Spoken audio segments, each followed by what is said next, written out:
Alright, we're there. Looks like we're gonna be able to start like right now.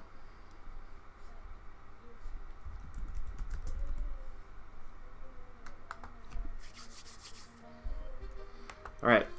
Welcome everyone. This is Andres Restart. We have our regular discussions on Monday nights where we talk about gaming, mostly about Nintendo and the industry. We're joined by Brandon from What About Nintendo and our special guest, Mikhail Casanova. How you doing, guys? Mikhail, how about you go ahead and introduce yourselves? Well, yeah, introduce yourself. This is literally like the first 5 minutes we've spoken ever in real life. So, how you doing, man? Doing good. How's everyone going? Mikhail Casanova, one of I think the very few, if only, Hawaii YouTubers out here. So yeah, basically I just do game reviews, tech, and reactions. That's just about Yeah. Yeah, I've actually been subscribed to Mikhail for a little bit already, and yeah, he does a lot of stuff, but he also covers a fair bit of Nintendo news as well. So you guys here that are Nintendo fans should definitely check him out. And no, Retro Potato, we literally just started the discussion, so you're right here at the beginning. So yeah, guys, check out Brandon, check out Mikhail Casanova. We're gonna be talking about a lot of stuff.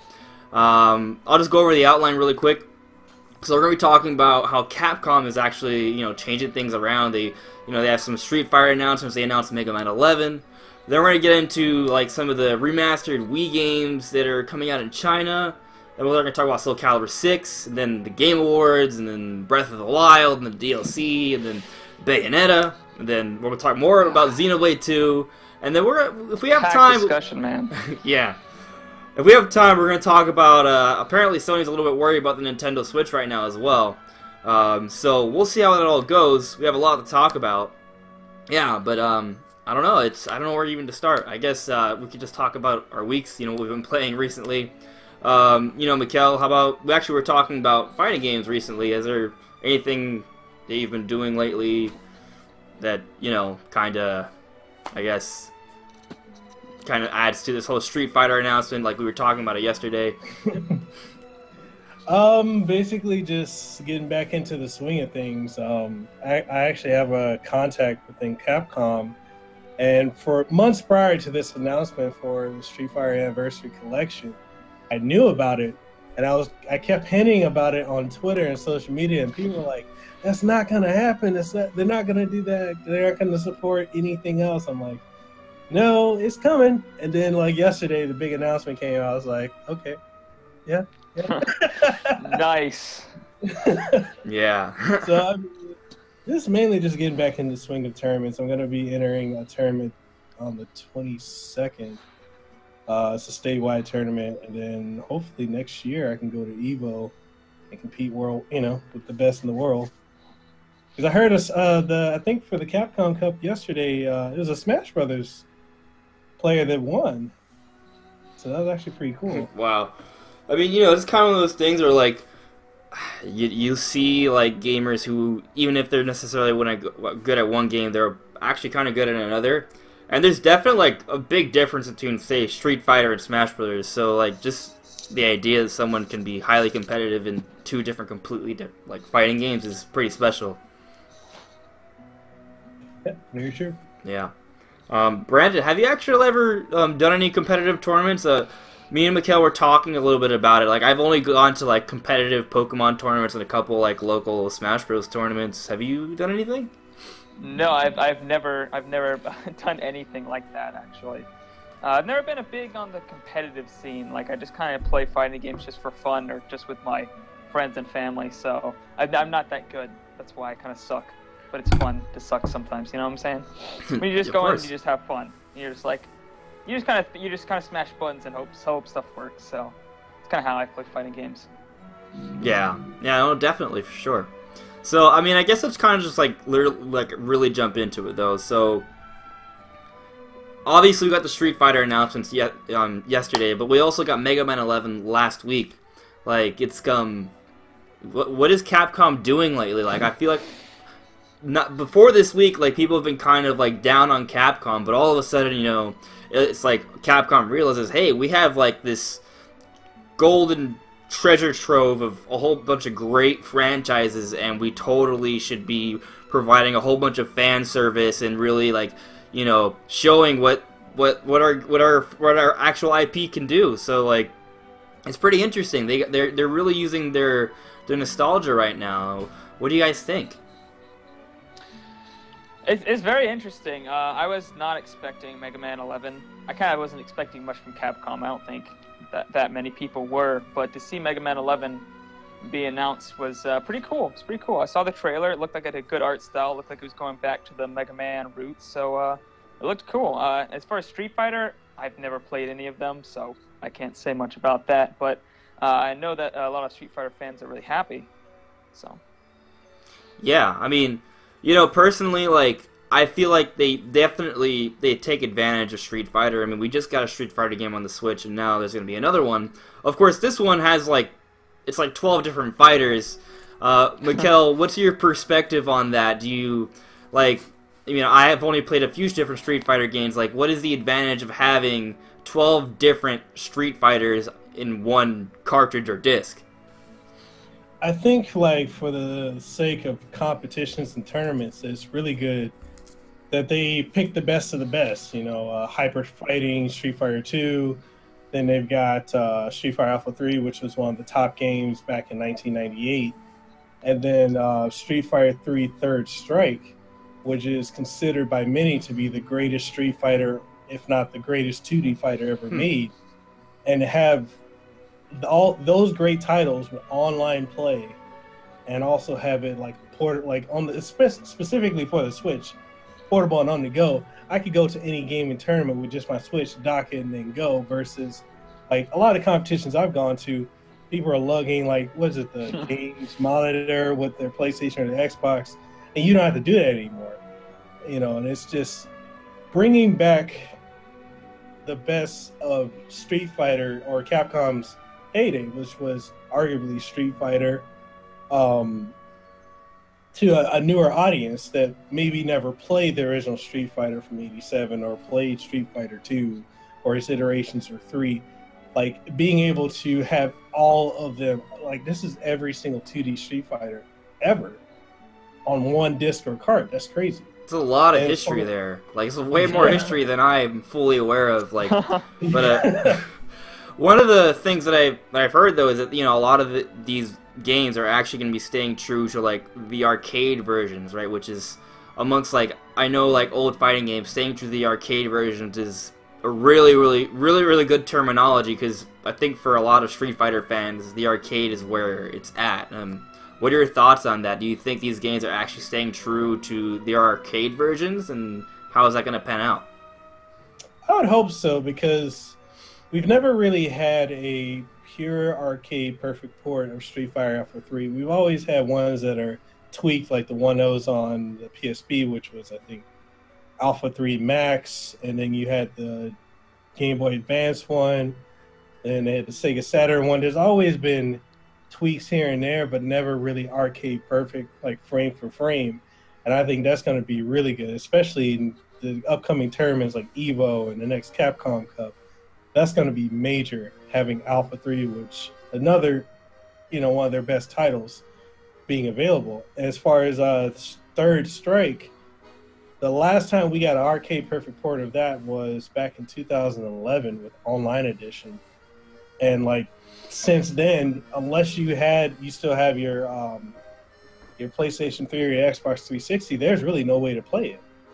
And especially for PC owners, because there's a lot of people on PC that love fighting games, this is the first time they'll ever be able to play Third Strike, like, legally anyway, on the PC. So I think it's going to be phenomenal. I think they've got a surefire hit, especially with, you know, that, and then the X Collection and Legacy Collection for the original Mega Man series, and then you got the new Mega Man 11 coming out. I mean, I think it's safe to say that Capcom's back in a way. Yeah, I mean, it somewhat, seems. You know? No. Yeah. I see what you're saying for sure. Like, I mean, do you look at this, right? And you look at what they're doing with Mega Man 11. Like, they clearly understand their history, right? And, you know, that's what their fans want. Their fans You know, there have been special games they've made over the years, and they're honoring that. They're paying homage to that. So I'm really excited about Mega Man 11 actually, because you know the way it looks, like it looks.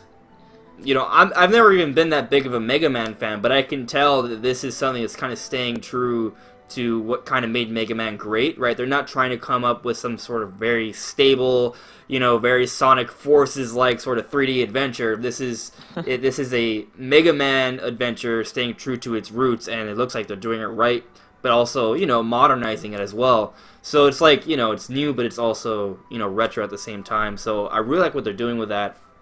It just seems really smart. Maybe we'll actually get, like, you know, a really good Resident Evil really soon, too. I hope. Hopefully of course. 7. Yeah, I mean, 7 just came out. Like, 7 yeah. 7 is pretty good, actually, though. It's good. I just, I'm not saying Resident Evil 7 isn't good, because it is. It's just kind of like, I've been waiting for a game that is as good as, like, Resident Evil 4, and a lot of people have been kind of hoping they maybe remake some of the older ones, right, remaster them. Maybe we'll get a remaster or something really soon for like Resident Evil 0 or 1 or 3. That'd be really cool, for sure. I don't know. Yeah. Honestly, I have no idea. I would like to see that. But they might. I mean, well, we got Revelations on the Switch, which is okay. I mean, the port wasn't that good, especially the first one. But I mean, the second one came out alright on the Switch. Yeah. Actually, I just saw Victory19. She just mentioned a Resident Evil collection on Switch. Like, that is actually, I think it would be a really good idea. Imagine, like, Resident Evil 0 through 3. Like, that would be pretty special. Maybe take, like, the GameCube version, right? And, like, you know, upscale the textures, maybe improve the frame rate or something. Give it, like, you know, like, motion controls, right? Like how they did in Revelations. That's one thing I think they did pretty good in Revelations, the port. Like, you could move around and aim with motion controls. You can do the whole little reload thing with the IR camera. Like, there's a framework there to create a pretty good, like, remaster for some of the older Resident Evil games. I think that'd be pretty special. Yeah. I was actually always wondering why, because I remember back when they did the remake on the GameCube of the original Resident Evil, and then they did 0. I was always waiting for them to do 2 and 3, like, from the ground up. Like, I feel like that was such a missed opportunity. Right, like, I remember playing 0, and I was like, whoa, this is, like, crazy, you know? Like, if you, like, at the time, the GameCube, like, you know, in terms of horsepower, that was pretty impressive looking. And I wanted to see that again, for sure. I wonder if they could go back to something like that. I don't know. It would have to be something new, obviously, because they didn't remake all of them in that way. That'd be interesting. I'm not sure. I really don't know. The only thing we really got was the Dark Side Chronicles, that first-person on-rail shooter. Oh, yeah. I think they actually made 2 of that. There was... Oh, yeah, it was 2. Yeah, I think there was 2 of them. I'm trying to remember their name. I know one was called Umbrella Chronicles. It was like a light gun style sort of game, though. Yeah. Yeah. Yeah. Yeah. Which is not what I would want. I mean, that would be okay. I guess. I actually never even played the light gun games on the Wii. Like, it kind of... I heard they were okay, right? But it just kind of... It was another, like, spin-off. You know, it wasn't a real Resident Evil game. Yeah, it was meh. Right. But, I mean, it was still interesting that the Wii could have, like, those sort of arcade-like games that you wouldn't see anywhere else. But, I mean, it was kind of a novelty because we haven't really seen much of that since. So... whatever, I guess.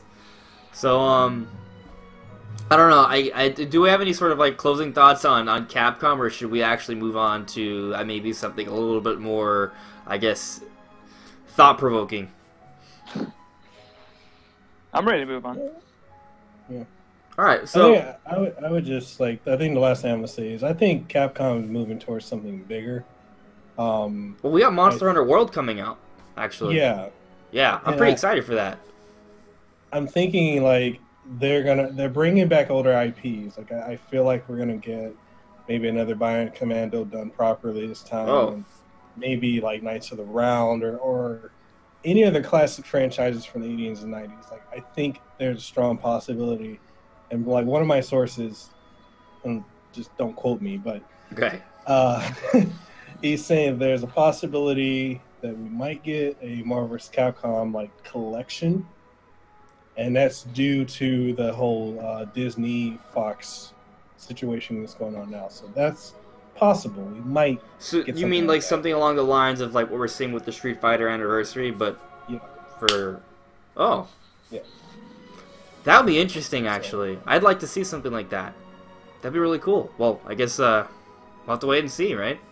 So, there's something we should talk about that I feel like something else that has been sort of being rumored for a long time, and that is like Virtual Console for the Switch, and we still haven't seen it at all, right? However, this week we did finally get an announcement, sort of, for remastered Wii games on the Nvidia Shield, but only in China, which is very interesting from a few different angles, right? Because we have, one, these are like better ports of anything we've ever seen on Virtual Console before, right?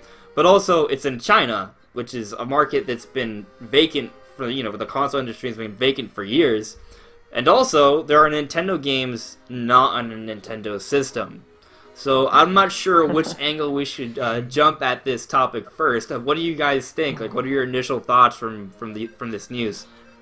It's so weird. It's like, why? My big question is, why are they doing it? Like, when did they sit down and say, hey, you know what's a good idea?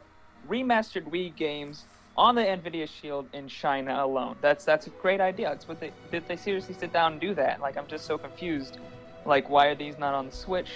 I mean, the Nvidia Shield has pretty much the same hardware. It's both using the X1.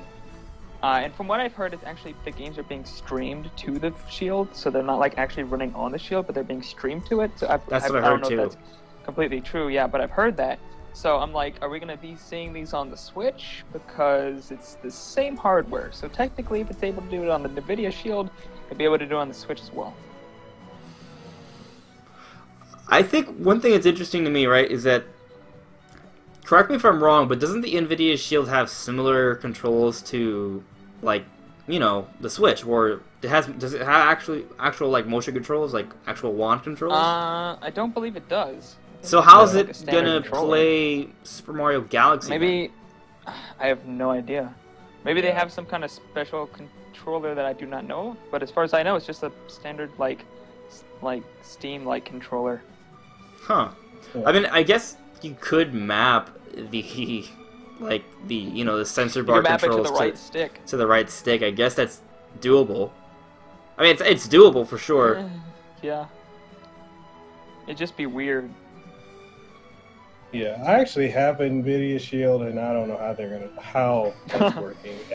So, I mean, I could definitely see Twilight Princess, but yeah, like something of like the GameCube version, right? And then, I mean, it's just kind of like the whole motion control IR sensor thing that requires some workarounds, which means more than just a straight up, pouring code into a different platform.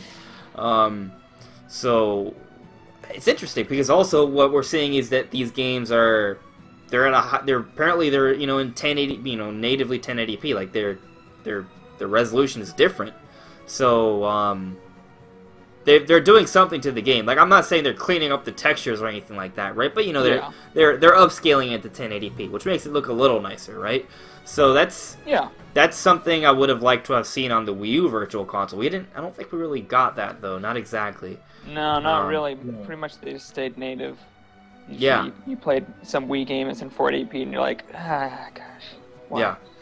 So I mean, they have these games, right? They have these games that are in 1080p that somehow are going to work with the Nvidia Shield controls. So does that mean that are these like other forms of Virtual Console? Is this like a precursor to a Virtual Console announcement really soon? Yeah, I don't know. Maybe they're testing the waters in China or something.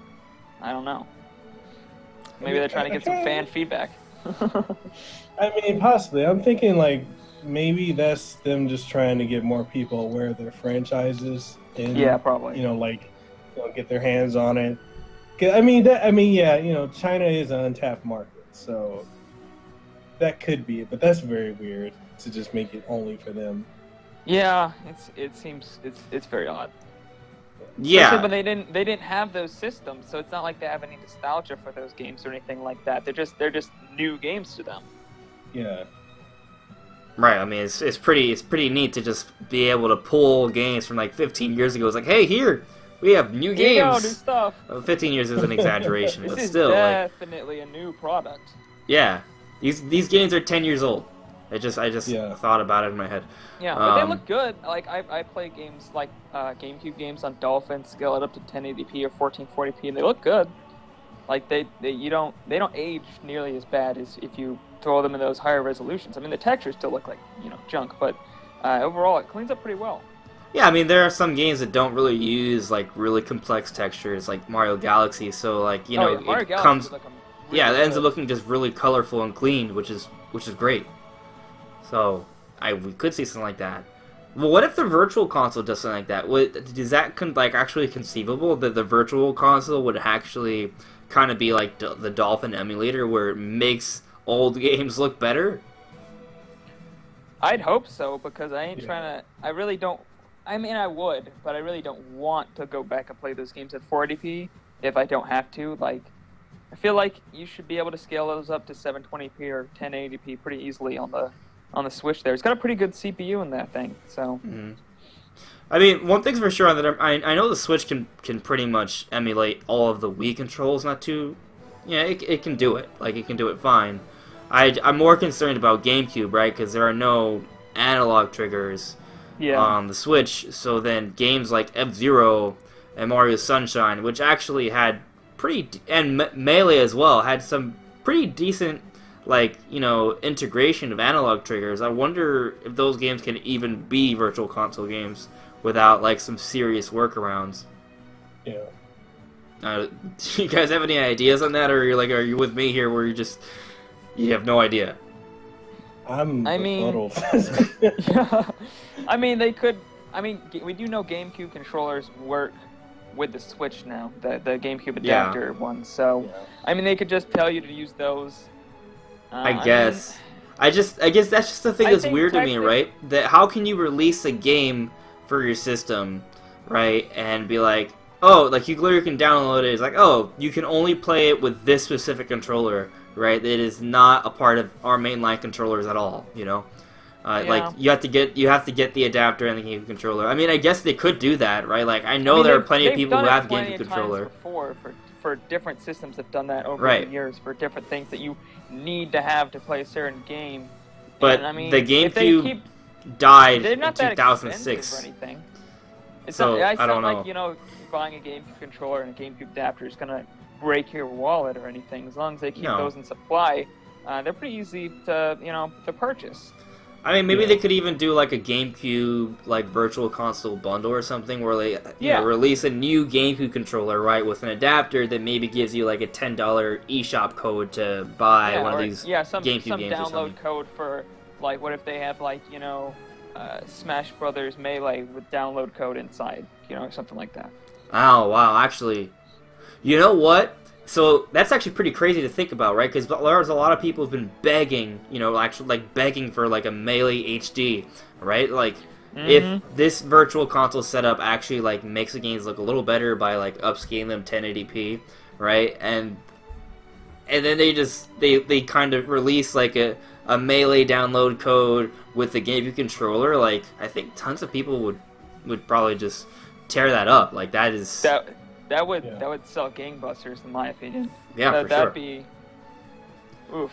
Talk about supply and demand there. Well, the problem with that is that then what do we do for Smash Brothers? But I don't know. I just feel like that is that's my own personal thing, right? Is that I loved Melee, right? But I feel like there's just so many purists for that game. The game controller has just stayed around for so long, it's still gonna be relevant now. That's kind of crazy to me. It's insane. I never even thought the GameCube controller was that good. I thought it was a good controller. I never was like, oh my gosh, this is the only controller I want to use for the rest of my life. It was just kind of like another controller. I mean, it was better than it was definitely a step up from the N64 controller, but I mean, it's in my opinion, it's not. Oh, look, he's got one right there. Yeah. Yeah. I mean, this has seen better days. Bro, yeah, they're good controllers. They're just not, like the best controllers. Yeah. Well, I love the shoulder buttons. I love really the good. grips on them. My only problems with the game controller were the Z button, right? I just felt like it was kind of awkward to press. The lack of a Z2, right? The C stick was okay, but the D-pad was small and cumbersome. I mean, that was pretty much it. Like the Z button, the lack of a Z2, and the D-pad. I thought everything else in the game controller was pretty great, personally. Yeah. I just don't think it's, like the only controller I ever want to use for the rest of my life. I mean, I love the Pro Controller. I think it works really well. I think it'd be a great controller for a lot of fighting games. My only issue with it is the D-pad, actually, because it's not... There's, like, some issues. Like, sometimes I'm playing some games, and, like, I will press it at a certain angle, and it won't... It'll, like, also receive, like, a diagonal at the same time, and it sometimes, like, creates, like, a delay, because I have to press it, like, multiple times to get it to work. Do you guys know what I'm talking about? Yeah, I've had that issue happen. Like, even in Xenoblade, actually, like, if I wanted to, like, switch out a character in sync, right, and to get, like, because when you switch out in Xenoblade, right, if you do it at the right time, you get that little blue icon, right, that goes off, that kind of boosts your meter. Like, the timing's really important. So sometimes I just want to press up on the D-pad, right, and most of the time it works, but there's the occasional time where I literally press the D-pad multiple times, because I feel like if I just press it once, it's not trustworthy enough. So that would be a problem for fighting games, I guess. Yeah, for sure. So I don't know exactly how that works. It would be, I don't know. But whatever. Let's move on to another fighting game that was announced recently, and that was Soul Calibur 6, and it's coming out for PlayStation 4, Xbox One X, and Xbox One, and PC, but no announcement for the Nintendo Switch. What do you guys think is going on with that? Well, they did have that one. Like the 4 consoles they listed were the 3D said, and the last one said console. So maybe at this announcement, either at the one that they have on the 15th, or maybe at the next Direct, maybe right, which is also heavily rumored to be in January. And I mean, if you look at Nintendo's history, the last few years have pretty much always had a Direct in January. I think there was only one major Direct since they started doing the major Directs, every year, was in December. And I think they did it in December because they had no games to come out for the holiday. Right. So they just had it come out in December to sort of satisfy fans at least a little bit. So I definitely, it could be that Namco event, or it could be the January Direct. I just feel like Soul Calibur 6 should definitely be on the Switch, because one, there are the rumors, right? But there's also, it runs on Unreal Engine 4, which is exactly basically what the Switch is. It is an Unreal Engine 4 system. I mean, Snake Pass was ported onto the Switch in like less than a week, right? Because it runs on Unreal Engine 4. Like, so they could easily get this game running on the Switch. Will it look nearly as good as the other versions? Well, I mean, I guess that remains to be seen, but I mean, I think it'll be fine, right? Because I mean, fighting games aren't even like necessarily graphically intensive. That's not the huge problem here. The one caveat might be the frame rate, and that is definitely important for a fighting game. So we'll see how that turns out. But I mean, I feel like it deserves to be on the system. Soul Calibur 2 was like in my opinion, like the peak for the Soul Calibur series. I mean, you could argue maybe Soul Calibur 1, right? But in terms of sales, I'm pretty sure Soul Calibur 2 is like it for the series. And it sold best on the GameCube. And then since then, there has not been a Soul Calibur game, not counting spin-offs, on a Nintendo system. So it just kind of seems like why? It only seems right that it should be on the Switch. Yeah, I think what they might be doing is that they're waiting for the January Direct because they want to show off maybe Link coming back to the series. Also, as far as it running well on the Switch, Unreal Engine 4 is one of the most scalable engines there is. Like, you can get an Unreal Engine 4 game that's running on like the PS4 to run on a phone if you wanted it to. So, I mean, as far as getting it to run, Nintendo always, typically with their fighting and their racing games, they really focus on frame rate. They're always big on making sure it runs at a solid 60 frames per second, and that's really been their history with these kind of things. So if Nintendo helps these people out, I think it won't really be a problem getting a good frame rate and getting this game onto the Switch. Yeah, and actually to add to that point, Victory19 says this: maybe there's a special Nintendo character (parentheses Link question mark) for Soul Calibur 6, and Nintendo wants to save that and announce it for a direct. So I mean, it's kind of going along with what we're saying and hoping here, right? There's a couple events, either the Namco event or the direct, right? We look at the history of Soul Calibur, which also included Link. So maybe there'll be a Link in Soul Calibur, or maybe there'll be Fire Emblem characters in Soul Calibur. Would they even rebrand this as a slightly different game? I don't know. At that point, is it considered a spin-off? That's probably too much. Or probably, if it's either A, it's coming with a couple minor modifications, or it's not coming anytime soon. Yeah, I think, like you said, I mean, Soul Calibur 2 was the highest grossing out of the 3 different versions that came out, right. And it would only make sense for them to bring it to. I mean, take for instance like Tekken 7, which is running on the Unreal Engine 4 system.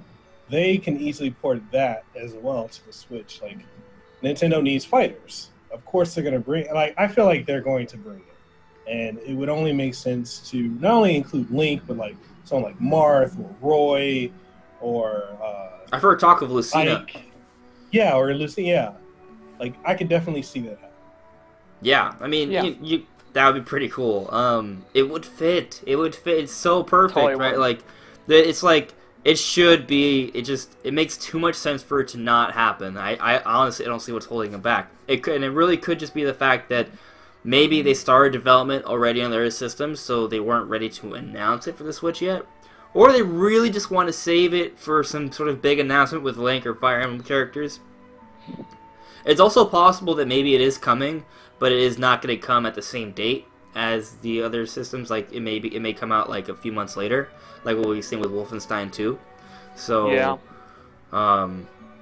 that could be the thing. I guess the other problem is that they weren't even sure about a 2018 release, like where in 2018 Soul Calibur 6 is coming out.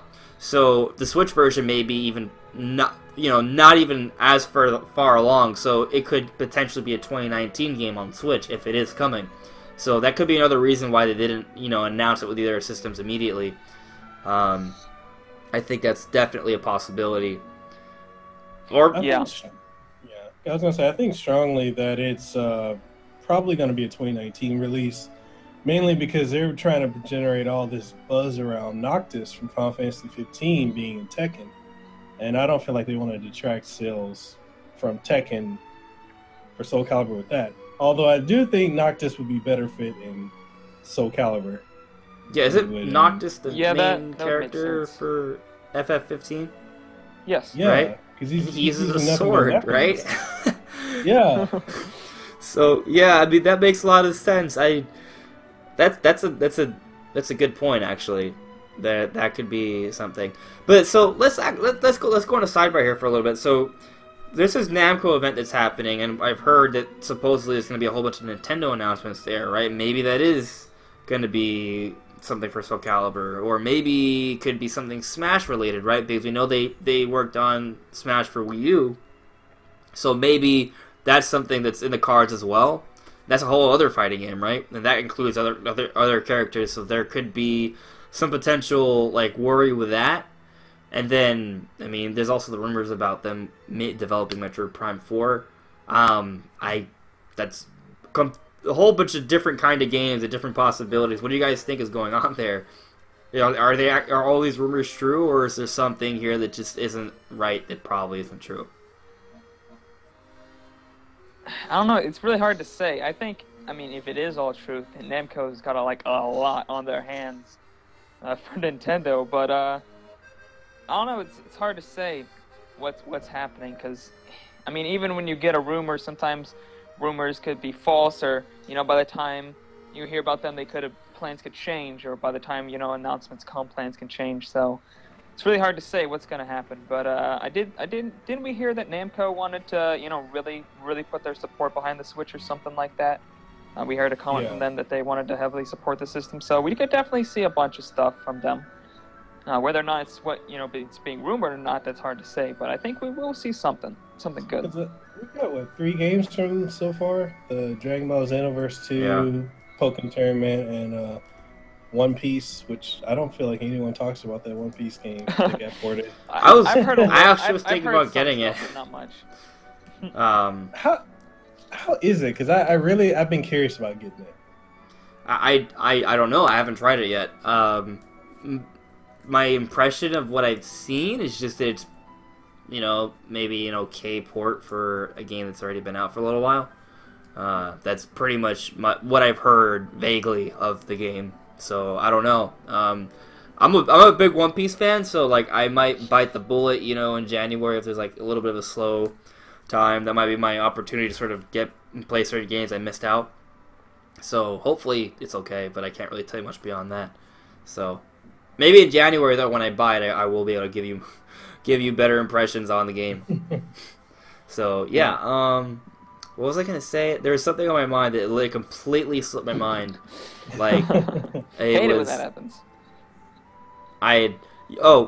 One thing. So like Smash Brothers, I brought that up because now obviously Namco Bandai worked on that, and everyone's begging for Smash Brothers, and then we were talking about the Virtual Console with Melee and all this other stuff.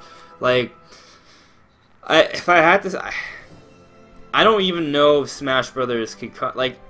Bandai Namco doesn't actually have to be making Smash Brothers because it could just be like a port of the Wii U one with just some minor upgrades. So they could divert that to like some sort of lesser known, less popular developer, right? So they don't need necessarily a huge team working on Smash 4 because they already have like the groundwork probably, and they could just be modifying it rather than building a ground up new game.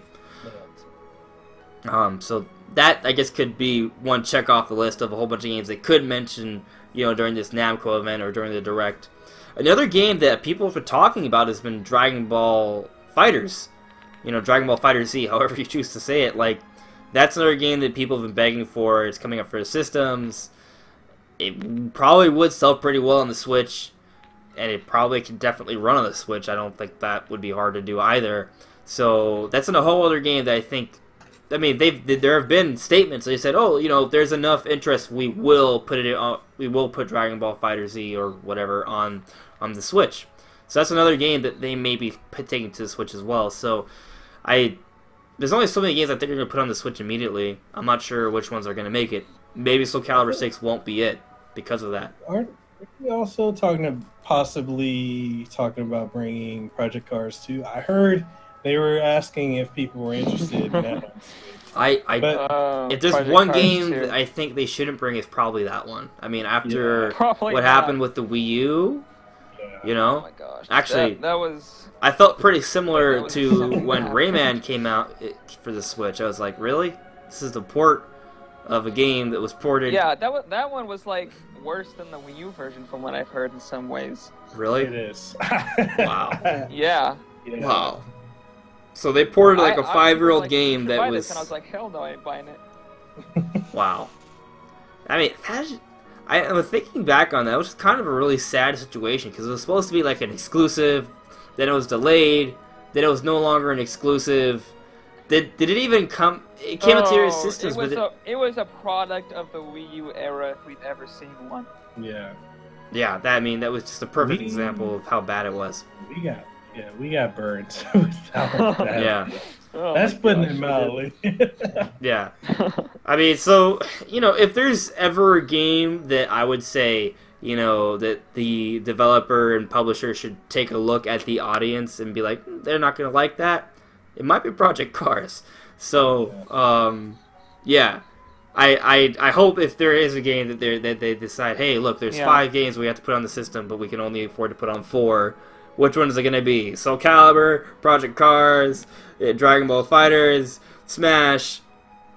So hopefully, especially with no, the triggers the way there are no analog triggers. It's hard to play those kind of simulation games without analog triggers. Because that's how they simulate the gas pedal, right?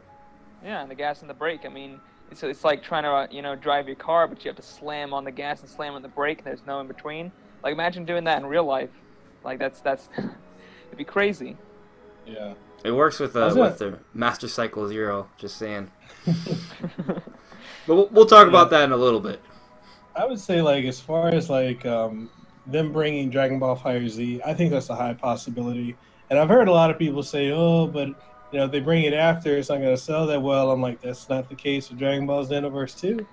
Yeah. Didn't it sell the best on Switch? Yeah. Or it sold really well. Yeah. So Yeah. I think they're gonna look at. I think they're definitely looking at that, and they're gonna put that game just because of how well it sold. The other one sold. So. My impression is that pretty much every game that comes to Switch is gonna sell well. Like if it's a good game, and they use a little social networking, people are gonna buy it. Wait, what'd you say? Except the WWE game. Yeah, but that's not I wouldn't exactly call that a good game. Yeah, is it not selling well though? I haven't heard about the sales. It's okay. So it runs at what, 20 frames, 15 frames. If you cut off the entrances, it runs at 30. Oh. So, yeah, it doesn't help that they totally were super mysterious about when that game was going to release, and then just, kind of dropped it. Like, oh, it's coming out in, like, what was it, like a couple days? Like a day, like, yeah, it'll be out tomorrow. And I remember going to GameStop and Walmart, they're like, wait, it's coming out when? And I showed them the Twitter, and they're like, we don't have any inventory. We didn't even know. It's like, oh my gosh. I mean, there's... That game... I mean, I'm not sure this is a good defense, but there's so much games coming out right now that maybe trying to find... Part of the issue is just trying them to find... They weren't really able to find a good, time to release it and maximize sales. Well, with how the game itself seems to, be really bad, so I wouldn't be surprised if they were just like, yeah, we're just gonna, And this is just a Switch version, right? Like, the other versions are running fine? No. No, I mean, they're running better, but it's WWE. When is it? They don't run fine. Yeah. Okay. They haven't been good since No Mercy on the 64. So I guess this is just kind of standard fare then. WWE it is, are just bad. It's a bit worse than usual. See, WWE's never been good, but this is seriously bad. Yeah. I feel like part of the issue, though, is just simply that there's so much talk and publicity with the Switch now, right? That every game is kind of reassessed and there's more talk about it. So, everything's kind of under the lens here, and WWE doesn't stand up too well. No. Yeah, and plus, too, the company that ported the game, Blind Squirrel Studios, that was their first time dealing with the Switch and transitioning the coding over.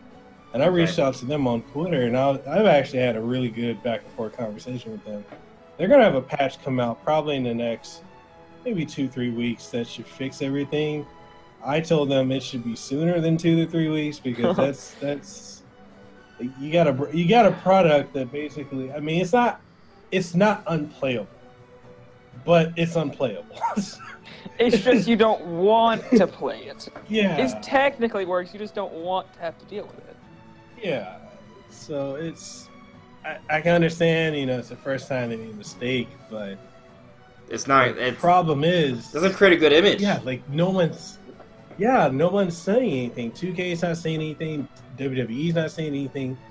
Blind Squirrel's not publicly saying anything, so it leaves a bad impression. Maybe they just want to sweep it under the rug. They want to sweep it under the rug, pretend it never happened. Probably. I don't know if it makes it worse or better that the series just isn't really good in general lately. I'm not really sure if that makes it worse or better, but it definitely adds a kind of reminds me of Call of Duty Black Ops 2 on the Wii U. So I have it. I've actually enjoyed the game a lot, but it was a very buggy game, right? It would cause my system to die randomly, every handful of times. It was very janky at times. Like it was not optimized properly with the system. And I don't even necessarily mean in game. I just mean like with the menus and such, right? So, and then they never really patched it that often. There wasn't that much support for the system. The DLC options were never available on the Wii U. Eventually, they came out with one map, right? As opposed to the multitude of things available on all the other versions. So, like, Wii U owners get completely shafted back then. I mean, completely different reason, though. From what I heard, it ran worse than the 360 version. Right. Which it had no business doing, considering the Wii U was easily more powerful than that system. Yeah, but it was just, you know, porting sometimes is just because something's more powerful doesn't mean it's going to run better. Yeah, I know. I'm just saying the port job was not good. But, you know, it's just kind of one of those things where, like, they just let it happen. They didn't care.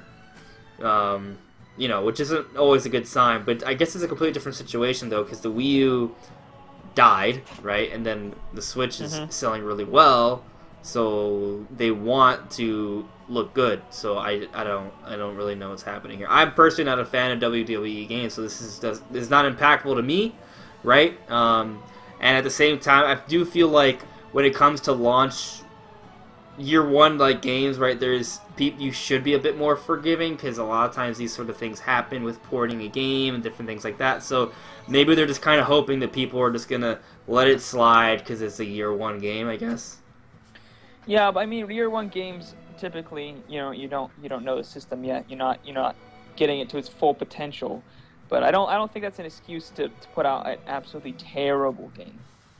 Especially after their NBA 2K ran good. Yeah, it ran so fine. It's like, yeah. So. Yeah, it ran fine. It looked good. It ran good. It was a good port. But this is not. Yeah. Oh well, I guess you can't get them all. Right? Yeah. So let's move on to. Well, actually, before we move on, I want to. There was something that was mentioned in the comments. Retro Potato, I don't know if he's still watching, but he was asking us how we feel about the Detective Pikachu movie, which I know very little about, but I heard a specific actor is going to be the voice actor for Detective Pikachu. Do you guys know what I'm talking about? His name is Yep. The guy who played Green Lantern, the guy who played Deadpool. His name is slipping my mind. Ryan Reynolds. Yes, he's playing the voice for Pikachu in Detective Pikachu. I think I also heard that The Rock auditioned for the role as well. He didn't get it. Really? I heard that, yeah. Why? Yeah, I don't know. I don't know what's happening here. Why? I have no idea what's happening here. It would have sold more. Yes, Ryan Reynolds victory. If they had The Rock as a starring role, it would guarantee sell. I don't know about Deadpool being Pikachu. Either one does not make sense to me, but No. I'm not. It doesn't make any sense. The thing about Detective Pikachu, it's not the same as normal Pikachu. So he is more like witty and more mature and serious. So like he's kind of like someone that I could have imagined like Danny DeVito playing, like in a mocking kind of parody kind of way. So I don't know. I mean, I'm gonna be curious. I'll tell you that much, right? I'm gonna definitely like pay attention to it just to see how it looks, you know? Yeah. When the game itself was coming out, didn't people want Danny DeVito to voice Pikachu in that? Yeah, like in a localization. Yeah. Did the game ever even get localized? I don't think it did. I don't think it did. I think it's supposed to get localized eventually. I don't know what's happening. It's a weird situation. Yeah, I thought it was actually a pretty ambitious 3DS game too. So like I was kind of excited. Maybe they'll about put it on the Switch. Maybe they want to put it on the Switch or something. At this point, I don't want that. So I mean, I rather something new. But I mean, hey, I'll check out the movie. You know, see what happens with that. I mean, if it has a lot of the witty, like voice, script, maybe it'll be good. I don't know. We'll see. Is it gonna be in normal theaters, or is it gonna be in It's not going to be in every theater, is it? I have no idea. I'm not going to be able to go to my local cinema or Cinemark and see, Detective Pikachu, am I? Because if not, I'm not going to see it. At least not in theaters. I might check it out after, but, It's a hard sell. There's gonna be a trailer on YouTube, and it's probably gonna become a meme. Like, I mean, Ryan Reynolds and Detective Pikachu, it's gonna become a meme. I mean, it's just guaranteed, Ryan Reynolds right? already a meme. Yeah. Yeah. Yeah. So let's just leave the conversation as is for that for now, and let's talk about the Game Awards. So obviously the Game Awards happened last week. There's a fair bit of things that happened during the Game Awards, which we'll get into those individual announcements. But like, just like overall thoughts, overall feelings about the Game Awards. What did you guys think of it? I didn't watch it. I was like, I went to see how long it was. I went to see how long the other ones were, get a rough idea of how long this one's gonna be. I was like, it's gonna be like an hour and a half. I was like, nope. I think it was like about 3 hours. It was like 3 hours, and I was like, I watched the other one, and I was not happy. I had people over. It's getting close to the holidays. I'm not gonna spend 3 hours watching something that last year bored me to death. So I was just like, screw it. I'm just gonna wait till everything's done, just watch the trailers, which is what I did. So yeah, I watched it. I was it's funny because I was actually at the beach, and I was watching it on my phone. I was like, oh, this is. I was at the beach as well. Huh, what a coincidence. My wife was like, oh, let's watch it because she's a big gamer too, and we were watching it. And it's actually pretty good compared to the ones that have come out. Like, I would say like the last couple. I would say is probably the best Game Awards so far. I really enjoyed it, especially that one random rant that guy did. I was like, oh. He's like, screw the Oscars or whatever? Yeah, I was like, that's so random, but you know what? Drama sells, so. Drama does sell. I just feel like that kind of goes against what the overall attempt it was for the show, though, right? To like make it more serious, more professional-ish, right? So because I guess they wanted to be. Kaylee wants it to be credible, Yeah, they want it to be just. I'll be honest. I saw it in bits and pieces. I never really planned on watching the whole thing through and through. I kind of I didn't have the time, okay, because I was like working. But there's some cool parts for sure. I mean, there's some good trailer. The Death Stranding trailer, right, was. I mean, even though we still didn't get any gameplay for Death Stranding, like, it looks interesting, right? It's like, oh, what the hell's going on here, right? And we got the guy from The Walking Dead. I don't know his name, but he's a pretty cool actor. I don't know if you guys know his name, let me know. I don't know, what do you guys think of that game, Death Stranding, so far? Like, we've seen it a few times, and we still don't really know what's going on. I'm more confused every time I watch that. That thing with the baby part was just weird. Yeah. From what I've heard, like, all the games that one particular director makes are all weird like that. Like, all the trailers and stuff are weird like that, but I'm not exactly sure. I haven't really followed the game much. I didn't even see the trailer at the Game Awards. I kind of saw that there was one. I was like, I'll watch it eventually, and I just never got around to it. So. I mean, if you want to like have nightmares, check it out. Oh yeah. You're gonna like sleep, and you're gonna like be terrified of babies sleeping inside your stomach or something, or your throat. His nostril. Yeah, was it his nostril? Somewhere inside his like sinus system. Like, it was really weird. Oh, normal Regis. Okay. Yeah. Cool.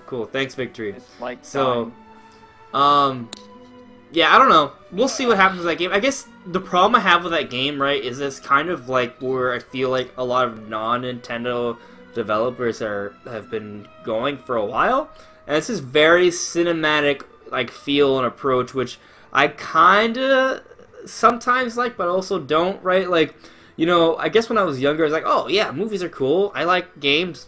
Have them both together, that's fine, right? But as of late, like when I'm playing a game, I kind of want to play a game, right? Which is what I love about Breath of the Wild or Mario Odyssey. You kind of just you jump in and you're playing. Like there's no, like, you know what I mean? Like there's no. It's really all about the gameplay. Like they don't create this huge like 25-minute like introduction to the story before you start playing. Unlike, for example, Metal Gear Solid 5, which is a great game, but half of it's kind of like a movie, like a really trippy movie, like Death Stranding. So And so there were parts where I was just like, hey, I just want to play the game already, and I'm still like, I'm stuck on a hospital bed just looking left and right with blurry vision because that's all I can do because it's slowly, you know, setting up the entire story. And I mean, if you're into that, it's awesome, but I mean, personally, I really, when I'm playing a game, I just want to play it, you know, and when I watch a movie, I'll watch the movie. So, I don't know, it's kind of, I feel like that's what we're seeing with Death Stranding, right? It's like this hybrid movie / game. I mean, we have, you know, Reedus from The Walking Dead as an actor in this game, and it's like, it's a weird hybrid. How do you guys feel about that? Personally, also I'm gone because my phone is dying, and so it turned my camera off, and I had to move, and the lighting's terrible, so I'm not gonna have my camera for this discussion. But anyways, as far as you know, games having a lot of story or feeling like movies at points, I actually don't mind that. I typically, I mean, not for every game, but I do like occasionally playing a game that has, you know, mostly story with, like, you know, gameplay elements, but, you know, it's a lot about, you know, the story of everything and, you know, just what's happening and the crazy crap that's going on. So I mean, I don't mind that kind of stuff, but I mean, I don't know much about this game, so I can't say. But as far as those types of games, I typically I'm okay with them every once in a while.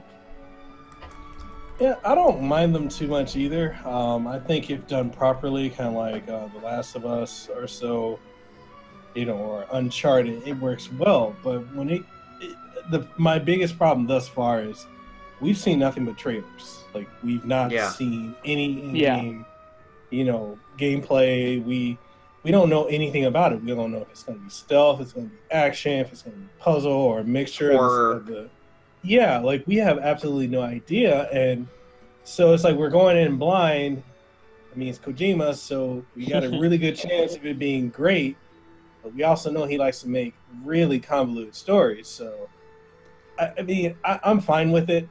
I'm just at a point now. It's like, given that, you know, I'm 29. Like, I work 10 hours a day, and a lot of times when I get home, I don't want to play a very heavy story-based game, with the exception of Xenoblade. You know, because I just want to pick up a game and play it, like you were saying, like with Breath of the Wild. And I think, like, that's kind of one of the things that really turned me off about Horizon Zero Dawn, because I actually dropped that fully when Breath of the Wild came. And when I tried to go back to it, I can't, because I'm looking at a mountain, I'm like, I can't climb it unless it's obviously, you know. Yeah, I feel the exact same way. Like, I actually started playing Horizon Zero Dawn recently, and, you know, it's kind of how it feels. Like, it's good, it's really good. It's just kind of like, after playing Breath of the Wild, it feels like, I can't go here. I can't go here. I can't do this. Oh, I can't even pick up my arrows. Oh, like, if I shoot something, I see the arrow there, why can't I just pull it back out? Like, no, it's just there. You know, the world's very static by comparison. Yeah. But to bring it back, what were you saying? Brandon? You go first. I'm actually kind of the opposite. When I go and I play a game, like, so I have a lot of YouTube stuff I do. So you think, being, you know, kind of a video game based YouTuber, I play a lot of video games, but actually I don't even have time to play that much. You know, I got to balance YouTube videos, personal life, and you know, hanging out with family and stuff like that. And it's hard to get much video game time, so I typically only get to play for like an hour or two a day. And if I don't have some kind of story or narrative to, like, you know, push me along and keep me on a path that I know I'm getting progress every time I play something, like, I'll stop playing it. I stopped playing Breath of the Wild for that reason. I kind of was like, you know, I don't have any story. I could just go around and find shrines, but, like, I feel like if I only have an hour or two to play, then I want to make progress when I'm playing. So typically I like the more story-focused stuff, which I haven't been doing a lot of side quests or anything with Xenoblade. I've been doing some here and there, and I've been, you know, going and grinding if I needed to. But mostly I've just been, you know, hammering at the story whenever I can. So that's kind of how I like to play games. I second you on that, because when I was playing Xenoblade Chronicles X, I played that coming off of Xenoblade Chronicles, and I have not beat Chronicles X just because it was too wide open. There was no, I felt like there was no direction. I'm not saying it was a bad game. A lot of people are like, how have you not beaten it? I'm like, everything felt like a slog. Like, I had no real reason to progress forward. There's nothing pushing me. So Yeah, I understand how you feel about that. It's interesting.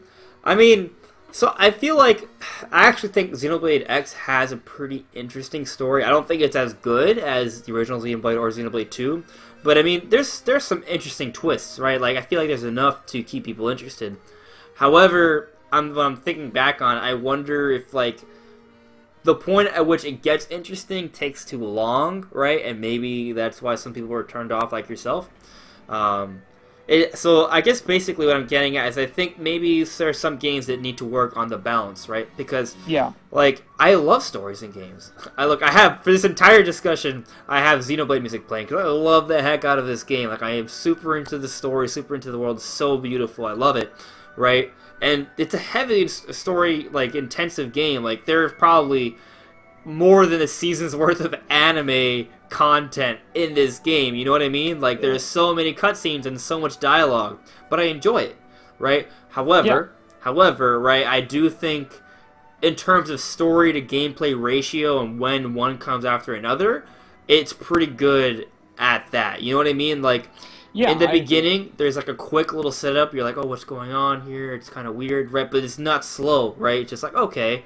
And then it kind of throws you into like the tutorial immediately, you know, within the context of the story, right? And so I just feel like there's story, but it doesn't like have like a 25-minute like cutscene at the beginning to explain everything, you know, or create this weird like, you know, starting point to the rising conflict. And like that kind of turns me off in games, and I see that in a lot of games nowadays, like bigger like AAA games where they talk about so much stuff before you can even move around, and that annoys me, I guess. Like Yakuza 0.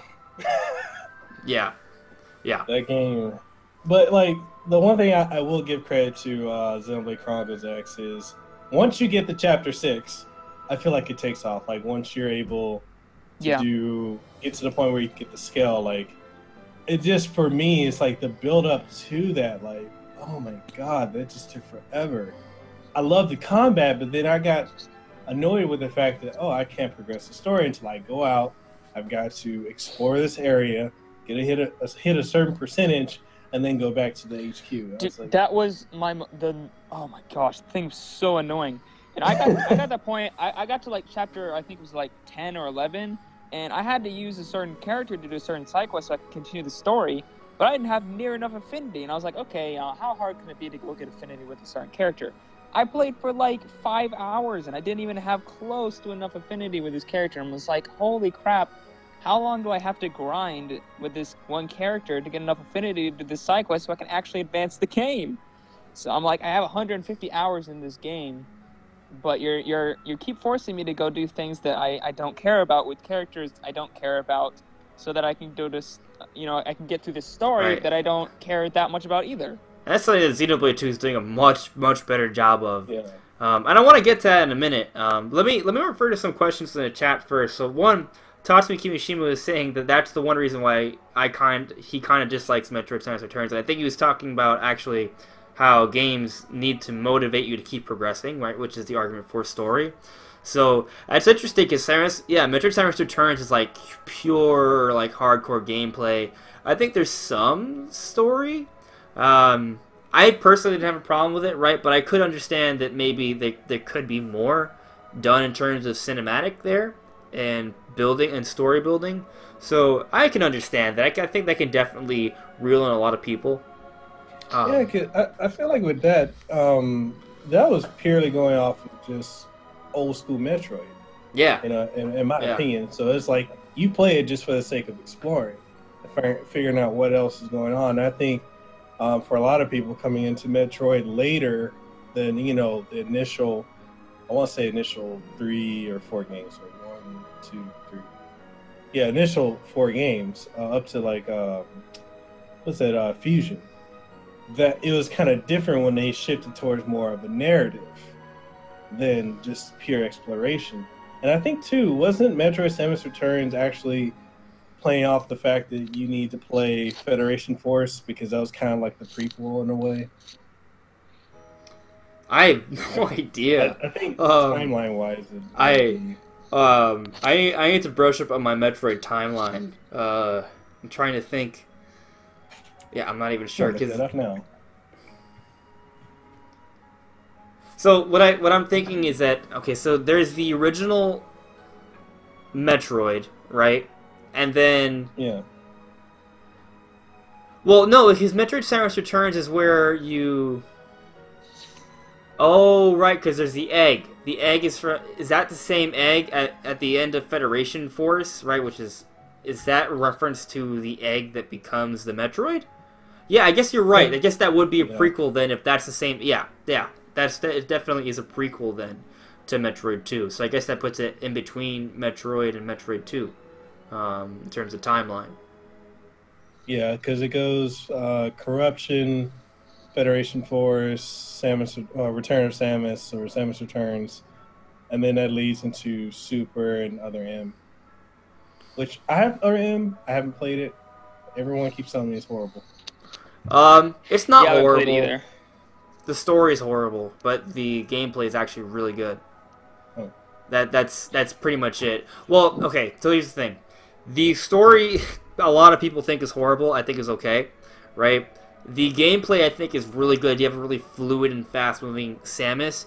However, the control setup is kind of awkward because sometimes you have to go into first-person mode. So you're holding the Wiimote sideways, right, to move around. But then to certain points, it wants you to flip the controller into, you know, normal wand mode and it's pointing at the screen and look around.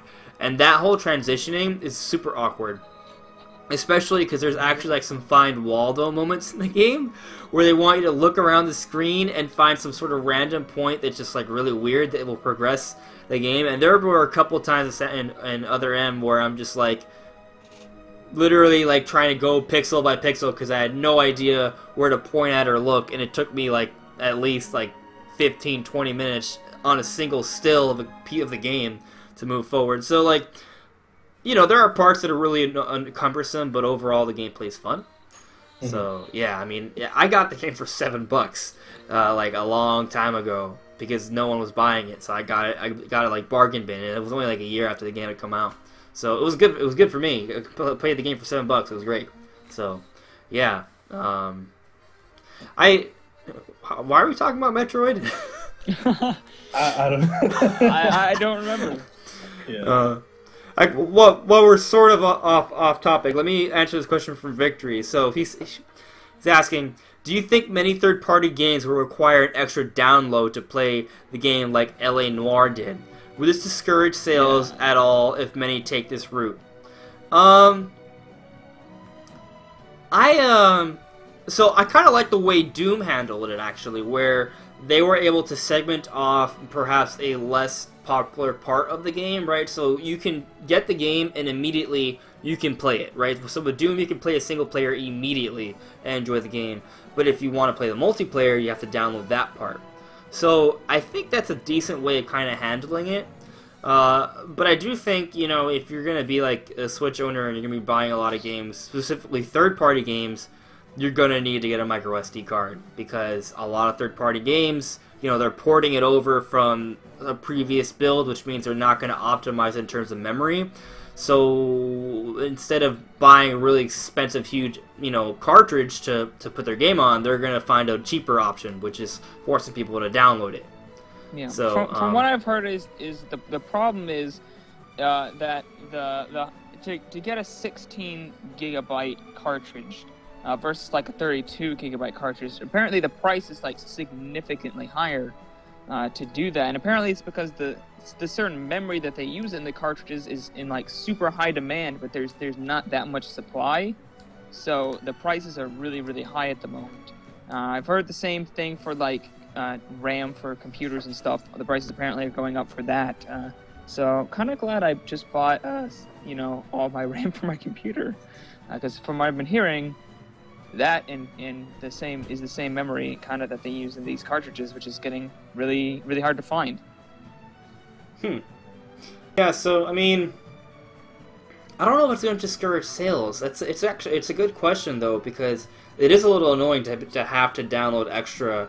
I mean, I was actually talking to someone the other day, like apparently they have a Switch, they got Breath of the Wild, and they got L.A. Noire, but they couldn't play L.A. Noire because they downloaded Breath of the Wild onto their Switch, which means they had like no memory left over. So there are going to be people like that, and basically you're going to have to get a micro SD card. I don't think they're that expensive. You know, I mean, if you think about it, if you go back to like the GameCube, PS2 era, right? Like, you needed a memory card, and a lot of times the system didn't even come with a memory card. You had to buy that extra, and I think in terms of pricing, it's not that far off from what a micro SD card is now. So if you think about it like that, back then, no one was complaining. It's like, oh, yeah, I need a memory card. Okay, so I think this is a similar thing. That's my opinion on it, I guess. I think it's a minor annoyance, but overall, I think people will just deal with it. When you compare it to the PS4 and Xbox One, especially the Xbox One, I mean, I have a 500 gigabyte Xbox One, and that feels like less space than the 32 gigabytes on my Switch, because I have to download every single game fully. Not like, you know, with a Switch where you have to download, you know, like half the game or a quarter of the game or something like that. No, I have to download the entire freaking game, and these games can get, you know, 50 to 100 gigabytes sometimes, and I have like, you know, 8 games, and the whole thing's full. And I'm just, it's almost worse than the Switch's situation, unless you get the 1 terabyte or the 2 terabyte models. Well, so I feel like there's pros and cons to both sides, right? So like if you're like a PS4 or Xbox owner, you have a bigger hard drive, so you don't have to expand your memory. So that's like a pro, right? You don't have to expand your memory. You have all the memory you need to play your game. However, it's not very memory efficient because you basically have to install the entire game onto your system even though you already have the disc, right? As opposed to the Switch, in most cases, at least with Nintendo published games, you'll be able to play the game right out of the box. There's no installation needed. But for a lot of third-party games, which are kind of porting over from other versions of the games, so it's not optimized in terms of memory, they need to have certain portions of it downloaded. And I guess the con there is that you're going to have to expand your memory. But I mean, you're probably going to have to expand your memory anyways. I mean, I just think it's basically like getting a memory card from back from the good old days. So yeah, I mean, even for my Xbox One, like I'm like I need to go get an external SSD for this thing, or an SSHD, because like I ain't trying to, you know, delete a 50 to 100 gigabyte game so I can install another 50 to 100 gigabyte game, except, oh wait, I want to play the other game I just deleted a couple months later, so now I gotta download it again, and that takes forever. It takes so long. Yeah. Yeah, so for me, this kind of goes back to what we were talking about with story, where when I get a game, I want to get right into it, you know? That's what I loved about the old systems, where you put the games in there, you play it. There's no operating system, there's no, oh, you gotta download this, oh, there's these updates, oh, you gotta make sure to install, like, you just put the game in and play it. And that's the thing the Switch can do really well, which I appreciate.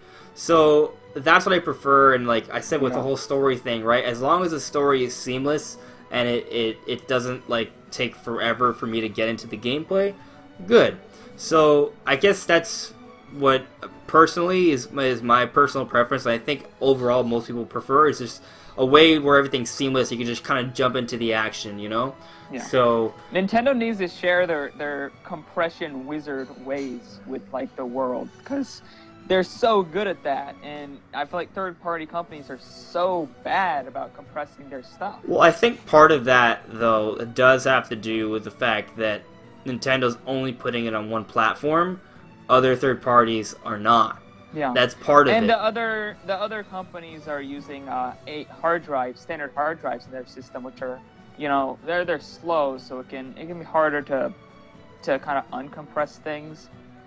So load times would be worse, things like that. So then they force you to install it. Yeah, and the Switch has, you know, it's got an SSD inside it. I mean, a very small one, but it does have a solid state drive or flash memory, which is similar. So it's faster in that aspect. So I don't know. One of the things like I kind of noticed is, and I've had a lot of debates with people saying that it's pathetic that the Switch has only 32 gigs of storage, and they'll compare it to the PlayStation 4 and the Xbox One. I keep telling people, if you understand the technology of hard drives, the cost of manufacturing and then purchasing an SSD versus an HD is wildly different. Oh you yeah. know? And if you wanted more storage on a Switch natively, you want more than 32 gigs, that price is going to have to jump Yeah. Yeah. I mean, significantly. Yeah. also, I mean, like, For it can't be a sure. hard drive because the Switch is portable. Like, if Yeah. you want a hard drive, you can't have a Switch. You know? Yeah. Not really. SSDs are so expensive. I mean, when you look at the price, like it's like $50 to $100 to get 1 or 2 terabytes of hard drive. You want to get 1 or 2 terabytes of SSD, that's going to cost you like $600, $300 to $600. So I mean, the price gap is insane.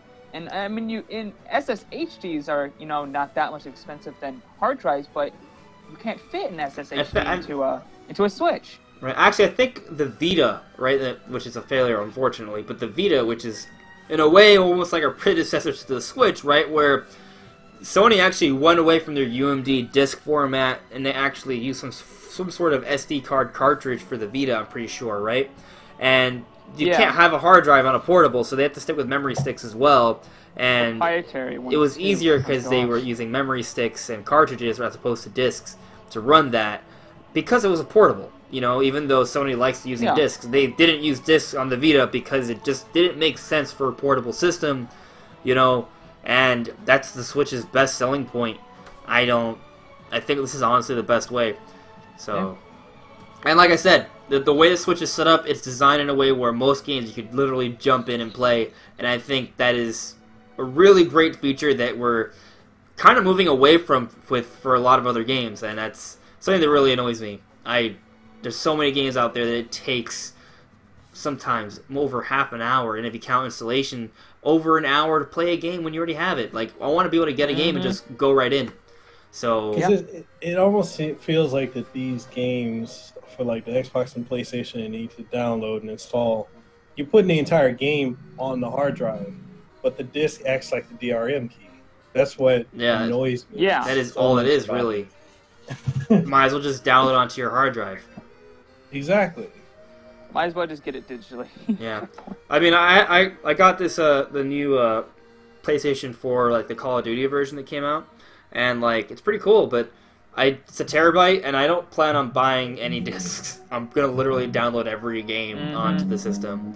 It's kind of what I do with the Switch, anyways, for a lot of games. Even I have several games downloaded on my Switch.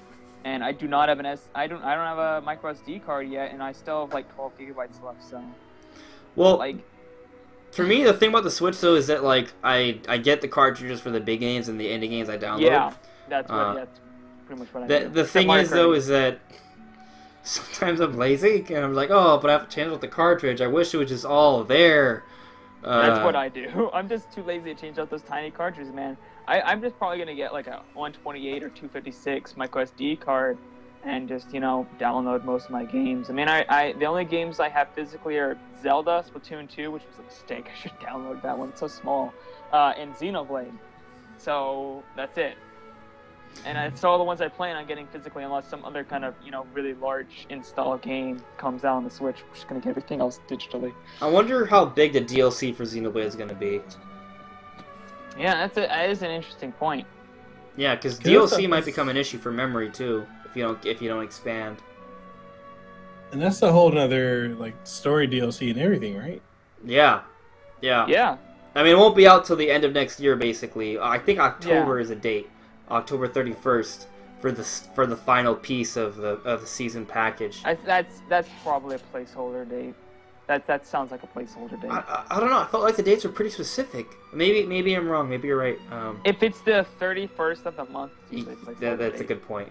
But I guess I was sold on it because I saw like multiple dates. Like if you go to the eShop and you check the different dates for the different releases for the season package, it's done like 4 times throughout the years. So I kind of just believe that those are the set in stone dates. But maybe it's just a month.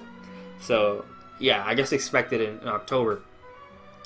But, anyways, I want to kind of move the discussion forward because we still have some big topics to talk about. So, we're going to sort of talk about Game Awards, and by talk about Game Awards, we've already talked most of it. We're going to talk about Zelda, the Game of the Year, Breath of the Wild, the Champions Ballad DLC was shown off.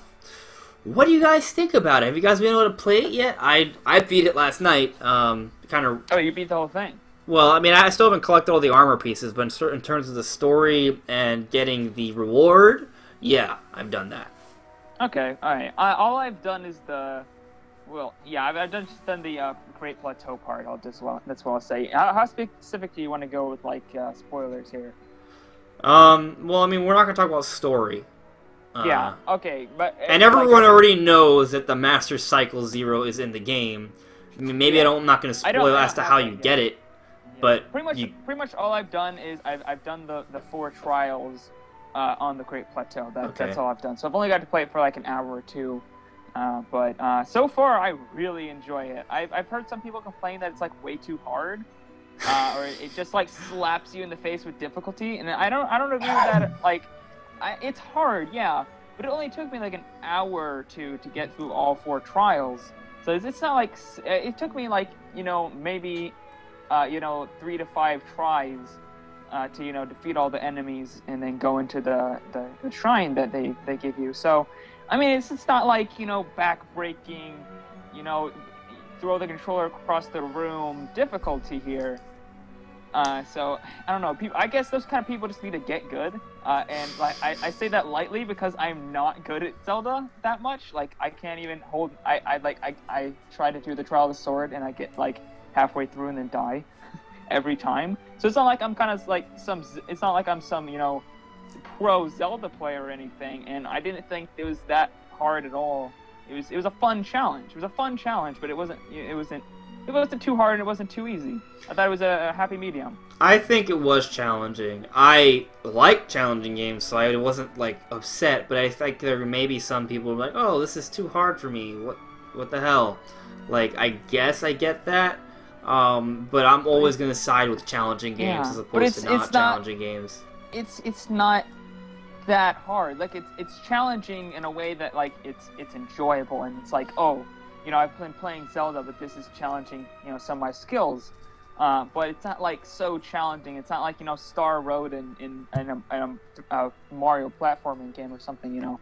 It's not like something that's super hard. It's just like this is challenging, but it never got frustrating.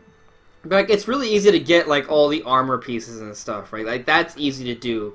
But if you want to go ahead and do some of the shrines and tasks and trials, that is harder. I got through some of the shrines on my first try. Like I didn't even die. And some of the where you have to defeat the enemies, like I got through them. One of them I got through on my first try, and the other couple I took like 3 to 5 tries. I'll say this: I got through it. Keys have always been my mortal enemy for every Zelda game. I didn't die to a Keys even once.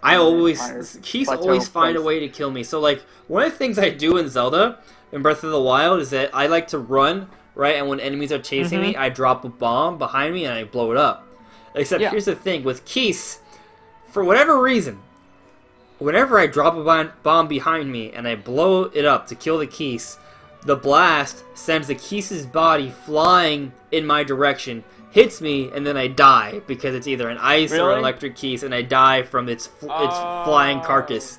I never even thought of that problem. No, it always happens to me because I always find special ways to die like all the time. So I just kind of waited for them to come at me and slashed with the sword. Mikhail, have you been able to play the DLC yet or no? Xenoblade has taken over my life. Dude, I know it. Just yesterday, I played the game 6.5 hours in a row. I was just like, I don't got anything else to do. I'm here, in Oklahoma or whatever on vacation. Nobody's even like really doing anything where I am. And I was just like, okay, gonna sit down and play Xenoblade for 6.5 hours. So, dude, I understand you. Cool. So I guess let's just move on to the Xenoblade discussion then, and we'll talk about Bayonetta after that. I'm already on chapter 9 in Xenoblade. Oh my gosh. What? Yeah. How? Yeah. Wow. I'm a wizard. I just got to chapter 4. Same here. I just got to chapter 4, man. My sleep clock is really messed up. I think I got like 60 hours in 3 days. So Oh my god. I'll keep, although 10 of those hours, I think I just left the game on overnight. But still, you know, I don't know. Only I just 20 play. I just play, and 21 it hours just time goes. It goes. I'm in love with the story. You know, like I love Pyra. I love Nia. You know, I love all the characters, bro. There's, I don't know how far you guys are in, man, but some of the characters are pretty fun. And I just beat chapter. Well, actually, this is funny because my wife and I have been playing it at the same time.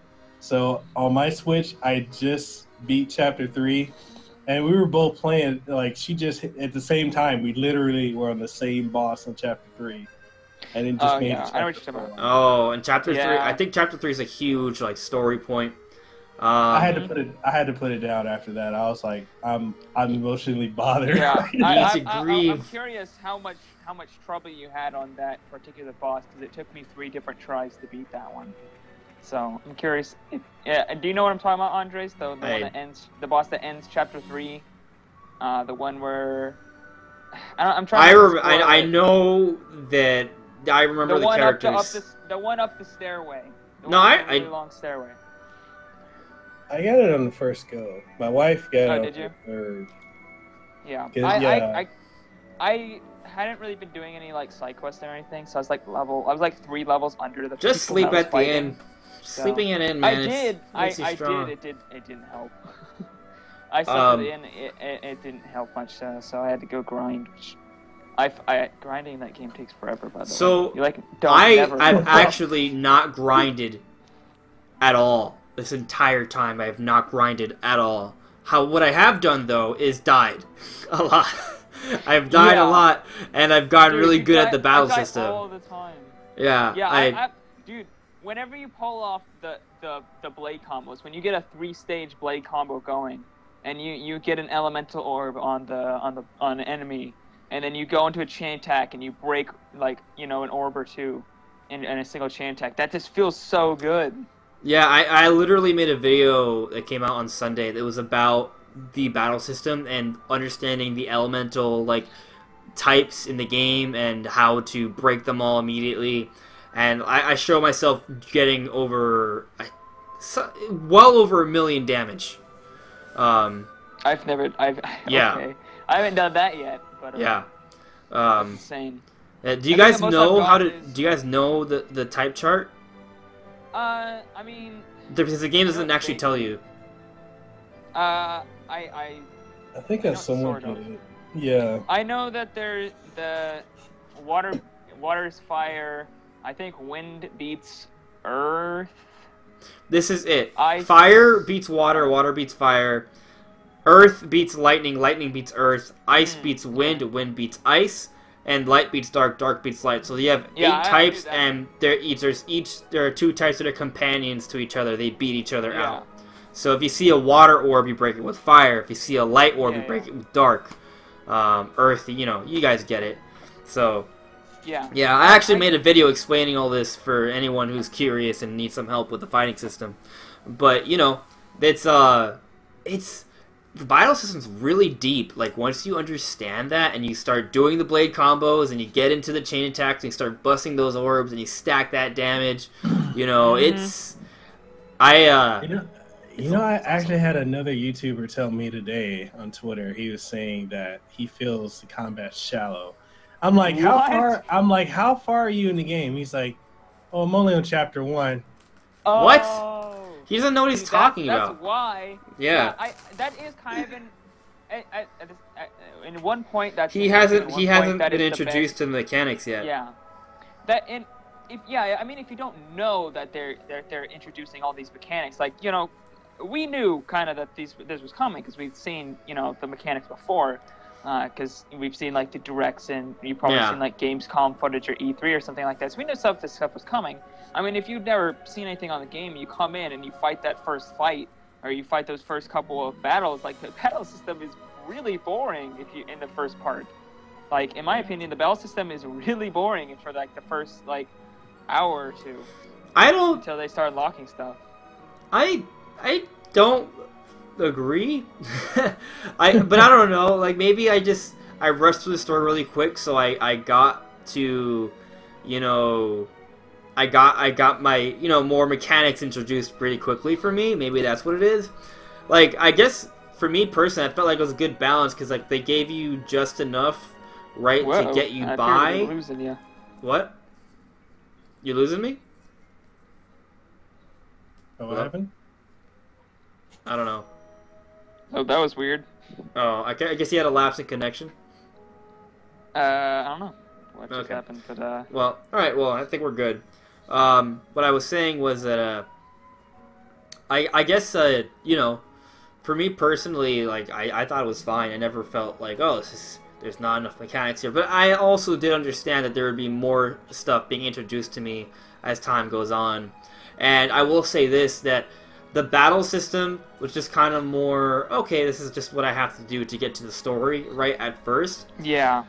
But as the game progresses and the battle system stacks and stacks, and as I figured out all the things to the battle system, I was like, wow, this is super deep. And it gets to a point where I literally, now I kind of just like playing the game for the battle system, right? Not even the story. I love the story, don't get me wrong. It's just kind of like... That happened to me in X, actually. Yeah. Until I got Scales, and then...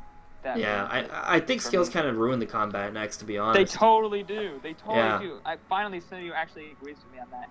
Because, like, people I know, like, you know, locally who play the game are like, oh, what are you talking about? Skulls are so great. I'm like, I don't know. They're super cool, and I think the flying part of it is awesome. Yeah, it's awesome, but it ruins the combat system. But I feel like the transition between humanoid to scale is really weird. And I just think Xenoblade has, like, looked at a lot of the faults of the other games, right? And just kind of, like, you know, simplify in certain ways and really optimize the structure of the game. So, you know, like, I love not having to scroll through my arts. Yeah, like that's a big plus. You know, it's really kind of, it's not as like, you're not like going like flying through the scroll bar, hitting all those clicks like crazy. It's just and if you change your arts out, sometimes you can. It's kind of hard to remember exactly, you know, which art does what. I feel like that's also something that this, even if you've never used an art before, you can immediately see what it does. You know, how to best use it in a situation. Like it so clearly communicates to you the most efficient way to get the most amount of damage or healing or whatever the specific art is out of that particular art. And the thing is, I think this battle system flows a lot better. So the thing is that if you get, as you progress, you'll figure it out. I think that like you can actually connect each art, right? So like when you press the art on the third strike or on any strike, it does the blue thing, right? But when you do that art, you can press another art, right, that's already fired up as you finish a strike for that art, and then that can stack it to the next one, and then the next one. So you can really cycle through, and then you can also switch blades as you also do a strike. So you could end up getting like that little blue circle, like every single strike, and it becomes like this seamless thing. And then you jump from one blade combo to another blade combo to an epic blade combo that leaves a buff. And then you do that a few more times, you have like 4 or 5 orbs flying around an enemy. You go into the chain attack, and then you do 2 million damage, and it's awesome. I actually didn't know that you could like stack arts, but I have my arts that I like to use are like back attack and side attack and stuff. So I like to kind of take my time to move around the enemy in that way. So I mean, depending on which character you're using, that could be. It depends. I mean, some of the strategies are going to definitely differ for sure. It's just. And that's also something I've noticed. Like there's a lot of different strategies you can have. Like you can get arts that you can just spam, you know, or you could get arts that you really have to think about and move around and like get back attack or side attack or something like that. So there's different with the amount of blades you can have and just the way you can customize every. There's so many different arts and different types of arts and you know. Yeah, and by having multiple blades, you actually have a lot more. Options than beforehand. Definitely. And it's pretty cool. Mikhail, how have you been getting into grips with the battle system so far? It wasn't hard for me. I actually went back and replayed Xenoblade Chronicles. I replayed the 3DS version. Okay. Like right before I played this one. So for me, it was an easy transition. I'm gonna agree. I like not having to cycle through my arts. But yeah, I found it. I mean, the one thing I noticed when I first started playing, I was like, oh, combat feels a little slow, but my thoughts on that is it feels weighty. Like every movement, every swing of your weapon feels like it has weight behind it. Whereas on the original one, I felt like I was just running around I was just swinging. Yeah, it's different for sure. I think I definitely know what you mean, because especially if you miss, you feel like you missed. Like it has this, like the sound effects are perfect in a way. When you miss, you're like, damn. Yeah, missing sucks because like there's a cooldown period, and if one of your enemies is like one of your allies is dying, you're dying. He's like, oh my god, I need to heal, and like you just missing sometimes can be like, oh god, that hit me. You feel like you missed, like you can almost feel it. Like it's almost like there's HD rumble in the game, but it's like HD sound effects in a way. I don't know. It's hard. Like the sound effects are so perfect because you feel like you're actually doing things. So it's interesting that way. I'll say this about it's hard to explain it, but the battle system though. It may, like, I understand you guys you're not saying it's slow as a bad thing. You're saying it's kind of like slow in a good way, but as you progress and you know more mechanics are sort of introduced to you and you get a better grip of the system. I'm on chapter 9, so I feel like I have the right to say this. It gets to the point where there's, because it like slowly gets you more acclimated to more and more of the systems, right? But it gets to a point where there's so much going on, right, that it never feels slow. Like there's so much different things you're doing because you're setting up different blade combos and syncing up different types, to build up those rotating orbs. You're trying to set up a break or a topple, or set up those different buffs, right? Or put yourself into a position, right, where you can get those consecutive strikes to then link up multiple art attacks in a row to build up your special meter to get more blade combos in. Once it all starts coming together, it's like this beautiful, like, masterpiece in motion. It's pretty awesome. That's what I gotta say about it. What do you guys think of the story so far? I'm hooked. I'm hooked. Yeah, I mean, Chapter 3, I think, it's a pretty big moment. That for sure. That is, I think it's at that moment when you realize that this game is like, it's got everything. I don't want to say much beyond vague stuff because I don't want to spoil it for anyone. But it's pretty impactful, I think.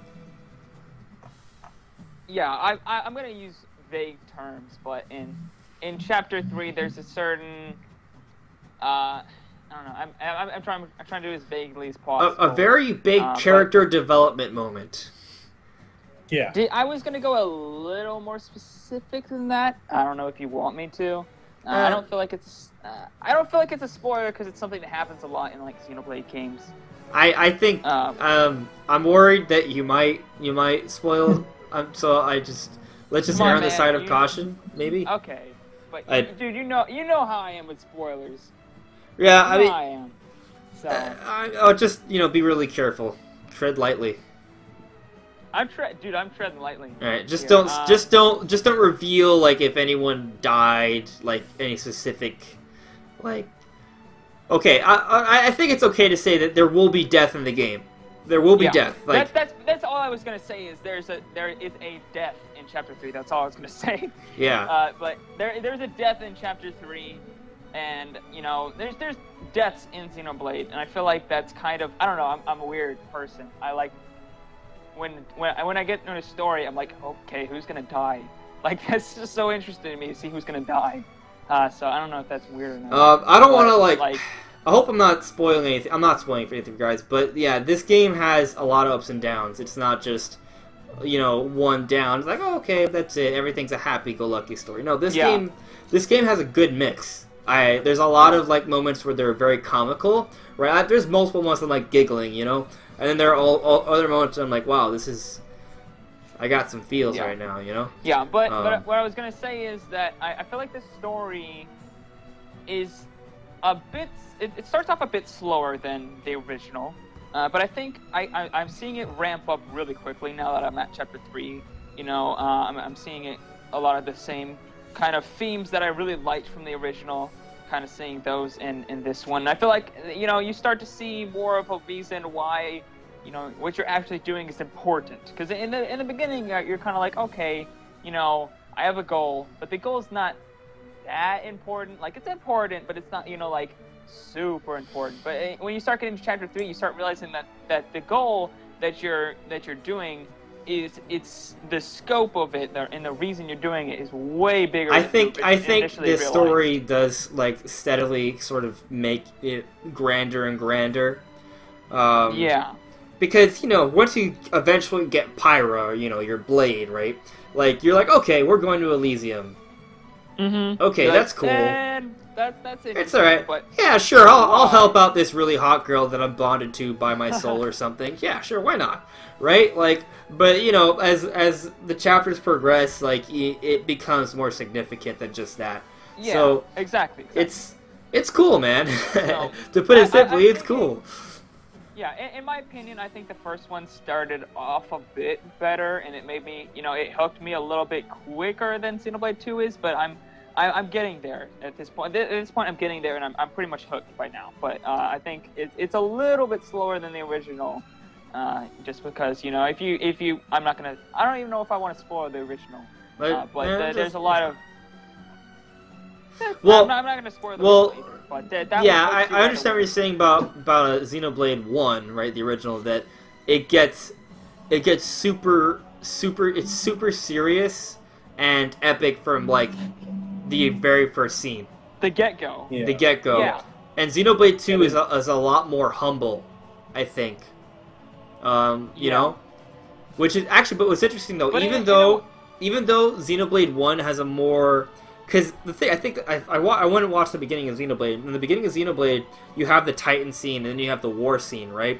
And then you kind of see your main character, Shulk, Yeah. And the thing is, like, there's some instances before that, before you get to the actual main character. The thing is that I feel like Xenoblade 2 starts off where you would meet Shulk, except as Rex. And they're both salvaging mechanical parts. They both pick up a gear, a Xeno gear, or something. Like, it's if you go back and watch the beginning scene with Shulk, and then you watch the beginning of with Rex, you'll notice it's very similar. They're both looking through junk. They both find a gear that looks the same, and they just toss it out. And then a random monster pops out, and, that's how it starts. So it's interesting it's the same monster, though, too. It's a crab. Yeah, it's some sort of crab. It's some sort of crab. It's a little different, I guess, but it's very... Yeah. They're both crabs. Some sort of crab, basically. That's all. Maybe even has the same name. I think the difference kind of is that, like, Xenoblade shows you kind of... The original kind of shows you up front what the stakes are. In Xenoblade 2, while there are, similar stakes, they kind of hold back on that and kind of, like, get you more invested in, like, the character and what's happening, around that first before, front-loading you, instead of front-loading you with, like, this, world-destroying, stakes. I one of the things I kind of do miss, and maybe it does happen down the road in Xenoblade Chronicles too, but, like, the relationship with all the characters that was in Xenoblade Chronicles 1, from Shulk to Dunban to Rhine to Fiora, like, you were emotionally invested, super into these characters. I think the characters all build a relationship throughout the story. I think, I do. I think that it's actually pretty good. So I don't think you'll be disappointed. Yeah, that was another thing I was worrying about. But I wasn't really worrying about it. I was just kind of waiting. I know Monolith Soft is capable of it's way better than Xenoblade X in terms of story. I mean, I haven't beaten the story, so I can't tell you how it compares to the original, right? But it's good. It's definitely good. Yeah. So, I mean, I feel like I'm watching a quality anime, So, what's so interesting too is, like, see, I don't know if you guys played, like, the original Xenogears or the Xenoblade. No, I did not. Unfortunately, I know there's a history there, but I've never played it. So, like, as I'm playing this, I'm, like, seeing so much of those games in this one, like in chapter 3, Yeah. when you get what I'm not gonna say her name, but when that event happens, I'm like, oh my god, that's a gear. They're like, oh, that's the Zohar from Xenoblade Saga. It's like, man, like, and then to find out that you had people from Namco and from Square that made those other series help out with this one, that blew my mind. Yeah. Yeah, I saw you tweeted about that, and I was like, oh, interesting. I was like, I wonder what. I was like, I wonder what it is, because I've never experienced those games. But I do want to. Like, I want to go back and either watch somebody else who's played it or play it for myself if I can. There's I'll an say attention this, to if you- detail in terms of, like, you know, elements and homages and the story. Like, there's a lot going on there. Yeah, like that crest on Pyra is the exact same thing from Xenosaga and Xenogears, the Zohar. Like, like when I saw that, I was like, are they tying this all together? Yeah, isn't that the same as the Can I sort of pseudo life pods spoil from something, X? but not really for you Yeah. guys? I don't think it'll ruin your experience at all, but I kind of want to talk about it. Uh, It's not going to tell you anything about any characters or anything like that. Just kind of like speculation that I don't think will directly impact the story in any way for previous games. Just- I'm open. Just okay, Yes, so I can. you will eventually get to a point in the game where you'll see some stuff that kind of looks like something from New LA. That's all I'm going to Okay, say about okay. that. So I'm gonna say this too. That is so vague that I have no idea what you're referring to. I really think, like, a lot of people keep saying that Chronicles X and 2 are not connected. I think they are. I think Yes, there just is in a very a- roundabout way, like it's not Mhm. obvious. I Yeah. think they are. Yeah. kind I- of like I have a running theory. I just want to make sure I don't spoil anything as I say it, so I'm treading lightly, guys, you know? So I haven't finished the game, you know, I have to do the research, so this is not my official theory, right? But so what I'm thinking, right, is that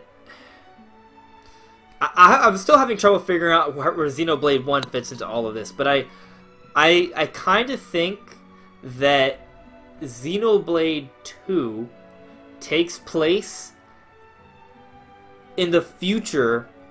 It may even take place around the same time as Xenoblade X. Like, it could take place at the same time. So, Xenoblade X, they are all traveling away from their homeworld, right? Their homeworld was destroyed in war. Yeah. My theory is that Xenoblade 2 takes place in that destroyed homeworld.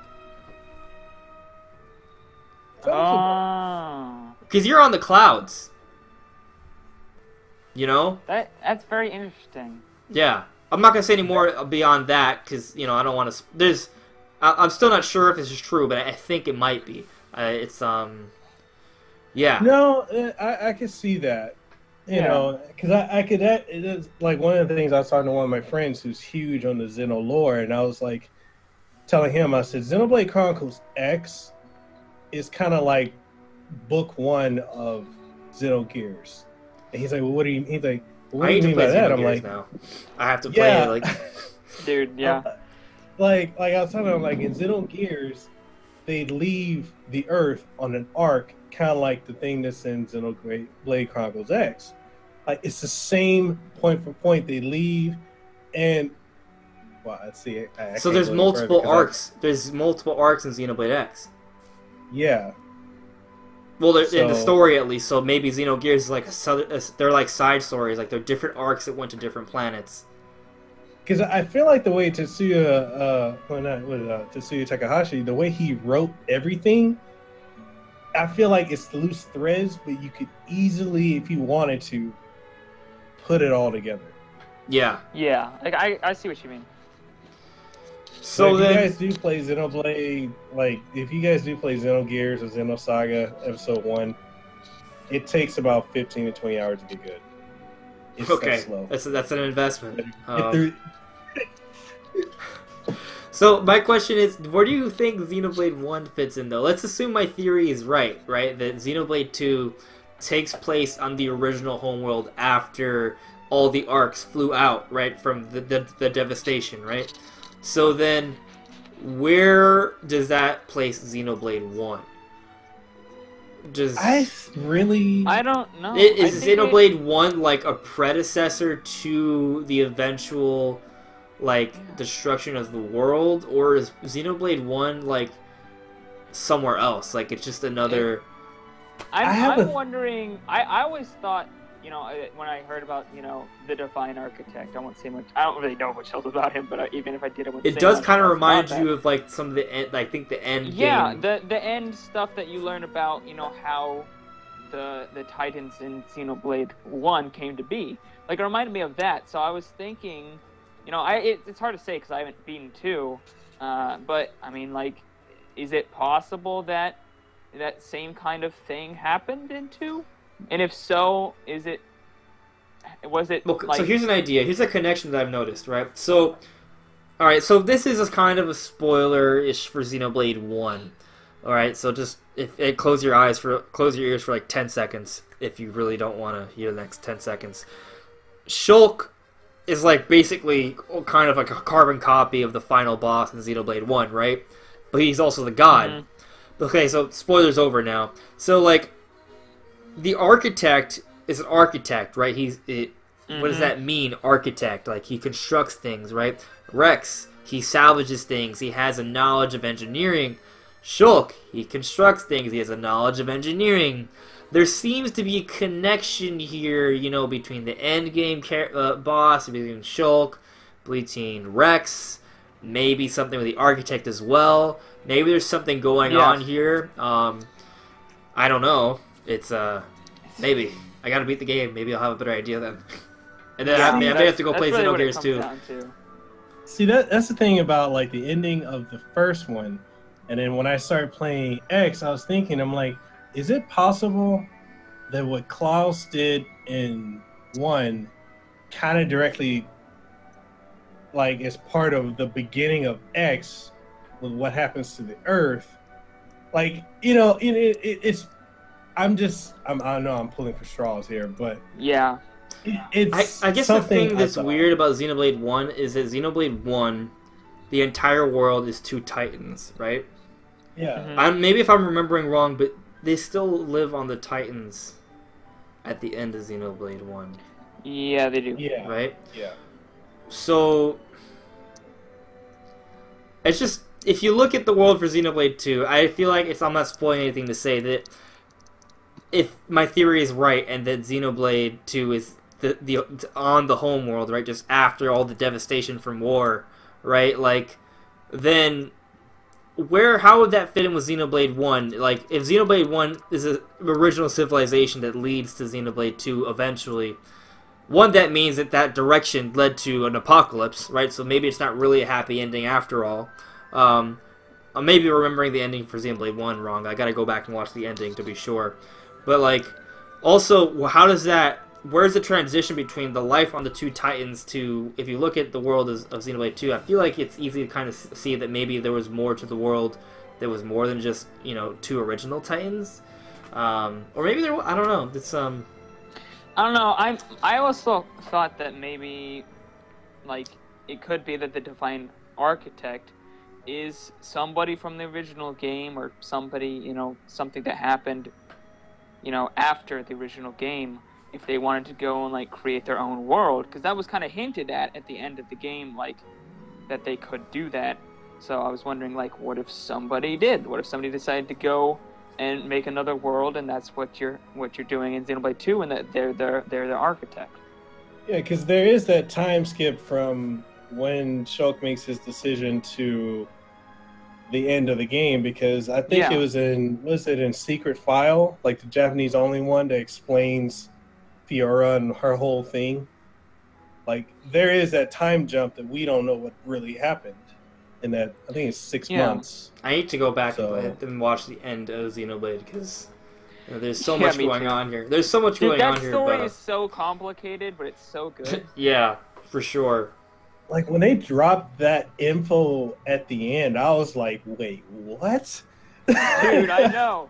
That whole game was just a twist, and it was just twists and turns all over the place. It was amazing. I mean, I'm still shook about the whole Fiora, thing where she you know, was kind of dead but not dead, and then she's a robot and she's not a robot.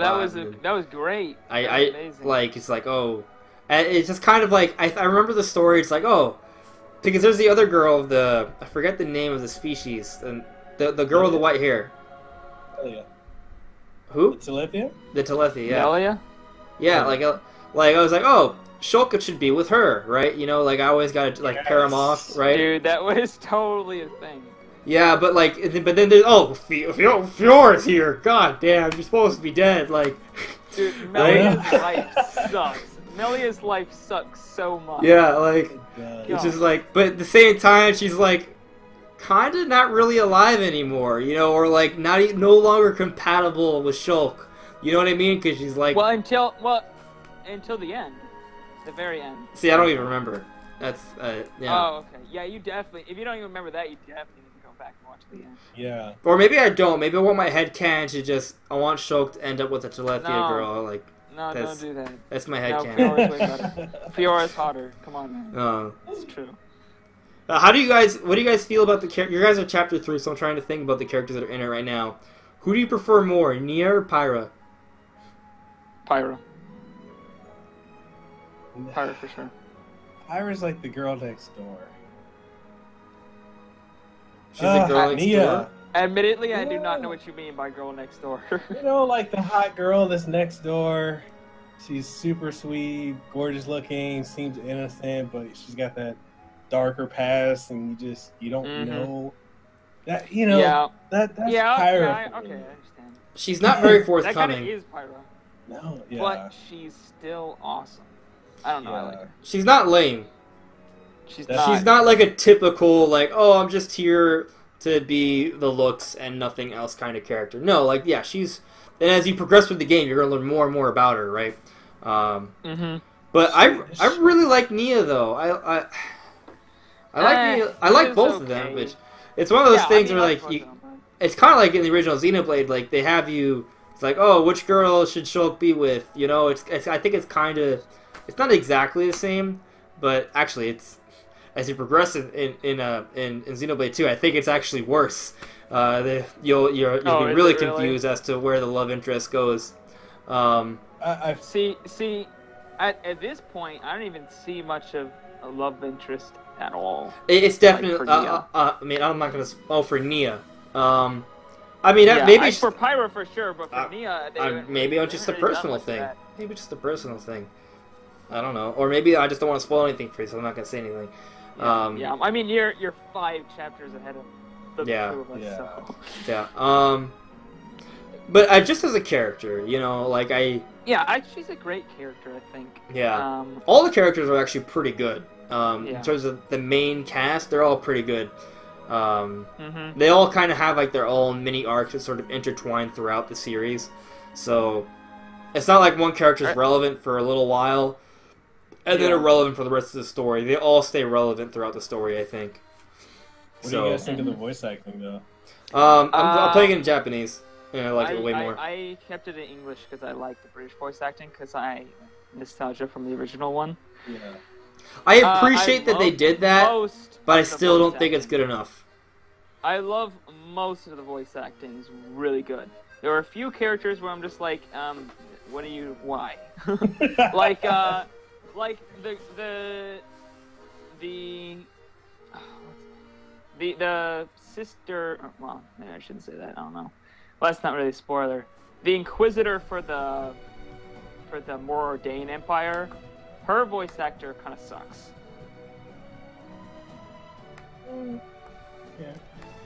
Yeah. Her voice actor is probably the worst one so far, but other than that, I find them to be actually really good. See, I didn't mind the voice acting up until I got to the ship and I had to fight the soldiers. Oh my god! Those guys. Guys, go to the eShop, download the Japanese voice pack. There's subtitles. It's great. Trust me. I hate you. No. Why? It is so good that way. It's literally like watching an anime. Think you can take me? Oh my god. I do kind of want to go back and watch all the cutscenes in English just to sort of compare them. But they're so good in English. Most of them are. Most of them are really good. But it's even better like in Japanese. No, it can't be. I think no, it man, is. I have to have that British voice acting, otherwise it's not quite Xenoblade. See, that's what threw me off about X is not having. Yes. I was like, this guy knows where it's at. Andre's over here with his stupid Japanese audio. Get out of here, man. Hey, Japanese is technically the original language for it, so. Shh, don't bring up logic in this, man. You can't do that. It's all loud. I think some of the main characters have decent voice acting, but I think there's some points that are kind of really awkward, and I think the Japanese version is more natural for more often. I'm definitely going to go back once I've beaten the story and beat it again in Japanese. Yeah. But for my first playthrough, I don't know, I just love the British voice acting in the original. Hey man, like in this one. Hey man, all I'm gonna say is that if you like it, okay, but if you're gonna complain, there is another option, and it is better. That's all I'm gonna say. No, it's only the soldiers. It's pretty much only the soldiers that are annoying because they say this. The problem isn't their voice acting; it's just that they say the same lines over and over. Yeah, that's just kind of the thing. Which I don't isn't feel fixed in Japanese. You just don't know what they're saying in Japanese, so it's less annoying. It's true. That's the thing, like, that threw me off, because in the first game, I felt in battle, the voices made sense to what you were doing. Mm-hmm. You know, versus in this one, they're just constantly repeating the It's same Ryan dialogue. time. It's Ryan time. Yeah. I miss Ryan time. Dude. Or get stuck in. Like, I miss that. Yeah, I feel like there's some good dialogue like that, but it's not I as good. I don't know if it changes in the English one, but in the English part of the game, but there's actually cursing in this game. Like it's subtle and Oh yeah. but there's a couple lot in the times English one. like I think Nia calls a character a bitch at some point, like in a Yes. not like a female cat dog sort of person, like a like a derogatory, like you are not masculine little bitch. Yeah. Like I was just like, oh that's saucy right there. That's definitely retained in the Yeah. Yeah. It's definitely Especially in chapter 3. retained. Oh yeah. Dude, that. Oh. I was What's his name? Malos? Yeah, Malos, dude. Constantly. Dude. You know what's funny? I just realized about Malos' name. So, I don't know if you guys know, but in Spanish, malo is bad. So, Yeah. just Really? add an S. His name is Bads. But is Pyra? But it'd be funnier if Pyra was good in Spanish. But I don't, that's fire. Yeah, it's fire. She's fire. She's fire. He is fire. Yeah, Okay, I but- was gonna say this. So what do you guys think of the art style? I missed the art style of the first one. I think this feels like a mixture of the first one and X. I actually think it's ideal. I think by choosing In my this opinion, style, it's really good to have very expressive faces for the story interactions, and the overworld is essentially the same style, right? There's just the characters themselves that look different. They're cel shaded, and I think that's better for storytelling. Like in the sense of, like in the sense of, like, the official artwork. Oh, the artwork. The artwork is amazing. Oh. I have that 200-page. Oh, I think the original's. Art book. Oh, okay. Well, I haven't seen that 200-page book, but from Dude, what's available that online, art book- I'll say that the original Xenoblade has better artwork. In terms of art design, though, I think they are headed in the right direction with Xenoblade 2. But The original, I think it's comparable. I think they're comparable. They're pretty much on the same level as far as artwork. They both have amazing artwork. head and That shoulders art- over Xenoblade X. Yes, definitely. Although I And will that- say this, I've played Xenoblade X recently, right, to get some gameplay footage, and like the world is beautiful, man. Like you can't say that world isn't beautiful. It's It super is, but there's a exotic lot and of diverse. graphical- It's really there's just a the lot of graphical characters that are drawbacks. kind of, I guess. But I Well, also the world feel like the world itself has a lot of graphical drawbacks compared to 2. actually, you know, that's the thing though. So like Xenoblade 2, I think is way more. It's clearly has more advanced things going on. I think, but it's lacking in polish. So it doesn't always seem better looking than X because it has the frame rate issues. It has some lighting issues. The lighting engine is very, very good. There's some crazy lighting ones, but also I feel like sometimes the lighting engine wonks out. Like there have been multiple cutscenes where they're like the less important cutscenes, but like whenever I'm like in some like on a boat or on some sort of building, inside some sort of building, the lighting just fades in and out randomly, and it has nothing to do with the time of day, Dude, and it's actually kind of You're distracting. the only one I've ever heard have this problem, and you said that last week when you were around Chapter 4, where you were around where we are. Yeah. And I've never had that issue. I don't know if it downloaded like weird or like well, you have it physically, don't you? I do. Dude, I don't know. Maybe you got like some kind of glitch that we don't have. I don't know, man. I've never had that happen before. Like, I've had no issues with the lighting. I have noticed that if you're inside a building, like, sometimes the weather doesn't properly show. Like, you'll be looking out and it'll be sunny and you'll go out and it'll actually be raining. Or you'll be looking out and it's like, dark, but you go out and it's actually light outside. And it's just weird like that sometimes. Yeah. But also, portable mode looks very bad. Like, it's just... Oh, yeah. There's no defending it. I was playing Zelda today. I was playing the DLC in portable mode, and I was like, dang, this game looks so good. Breath of the Wild looks essentially the same in portable mode. It looks almost better in portable mode in some cases. It looks almost better. Yeah, but... Because it's all that same, graphical fidelity pretty much on a small screen. So it's like, even, like, super compact. Like... It just looks almost better in some cases. Well, I think part of it is that... For these games that were ported to Switch, right, they focused on making it run on portable mode, so you get them running well in portable mode, right? But they don't really take the time to improve how the game will look when it's docked. Yeah. Which is why I think in Mario Odyssey the game looks really good when docked, right? And it looks still good in portable mode, but it clearly looks a lot better when it's docked. Xenoblade 2, I think they made sure it could run in docked mode, and then they're like, oh, how are we going to get it in portable mode? Let's just let the game completely downscale the resolution and add like a sharpening feature, and it over sharpens and it just makes it look really weird.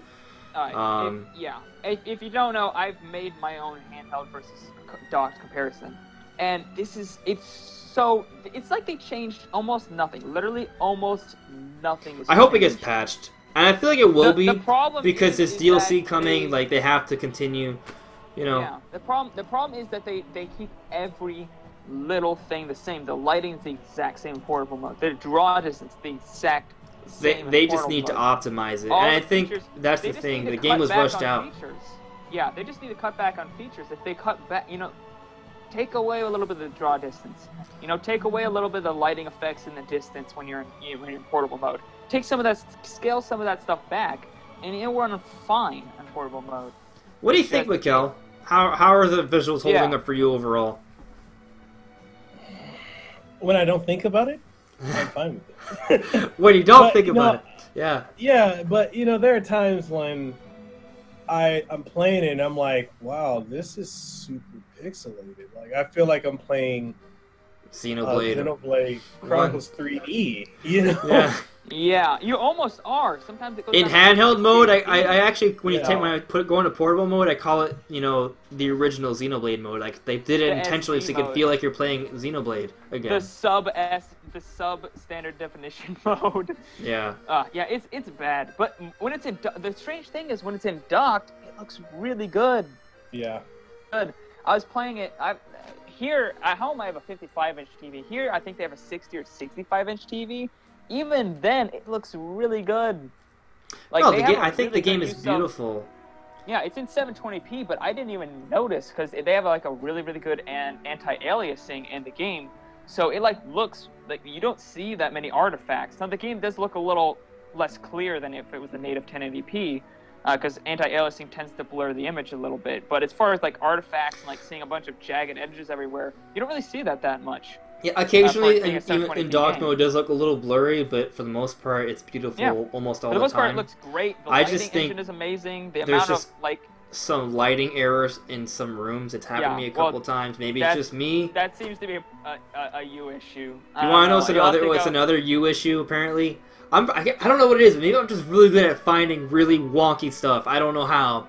But like You're just good at breaking the game. I was using the Master Cycle 0 in Breath of the Wild, then I got the game to stop for a second. Like I thought I got a cutscene twice while using the motorcycle in Breath of the Wild, but it wasn't a cutscene. The game just stopped for a second for whatever reason while I was running on the motorcycle. Yeah, that seems the problem seems to be that they're not utilizing CPU in the Switch quite properly. So sometimes when certain physics have to be because there's more physics to handle with the motorcycle, right?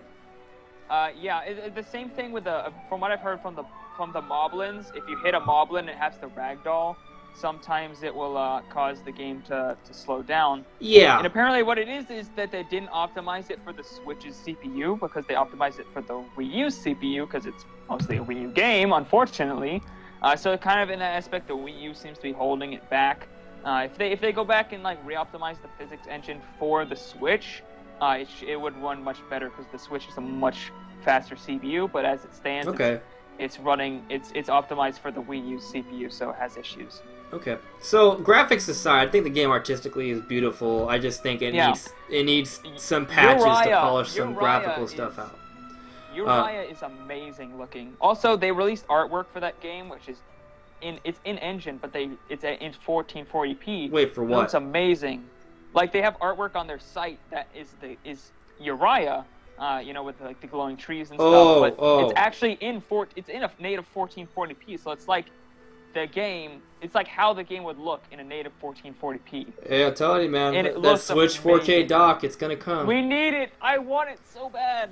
Well, so many people don't even believe that's possible. I'm like, the Switch is modular. It has that capability. Completely modular. It's totally it literally transitions from one graphical mode to another instantaneously.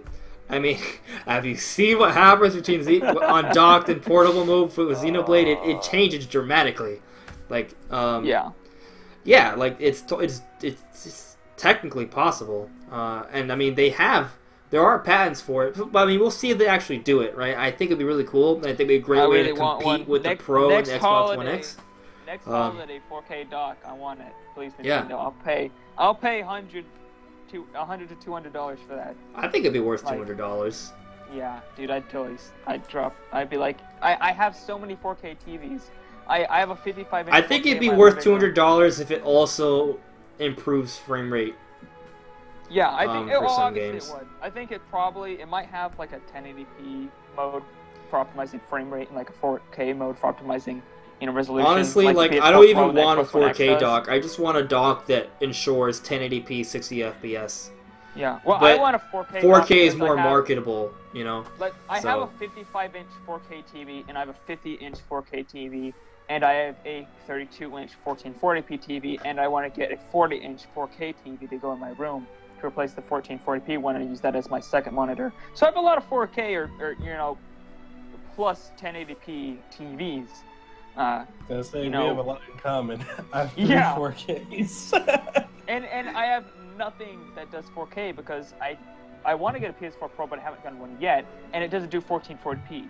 So if I just I'd have to get a 4K TV.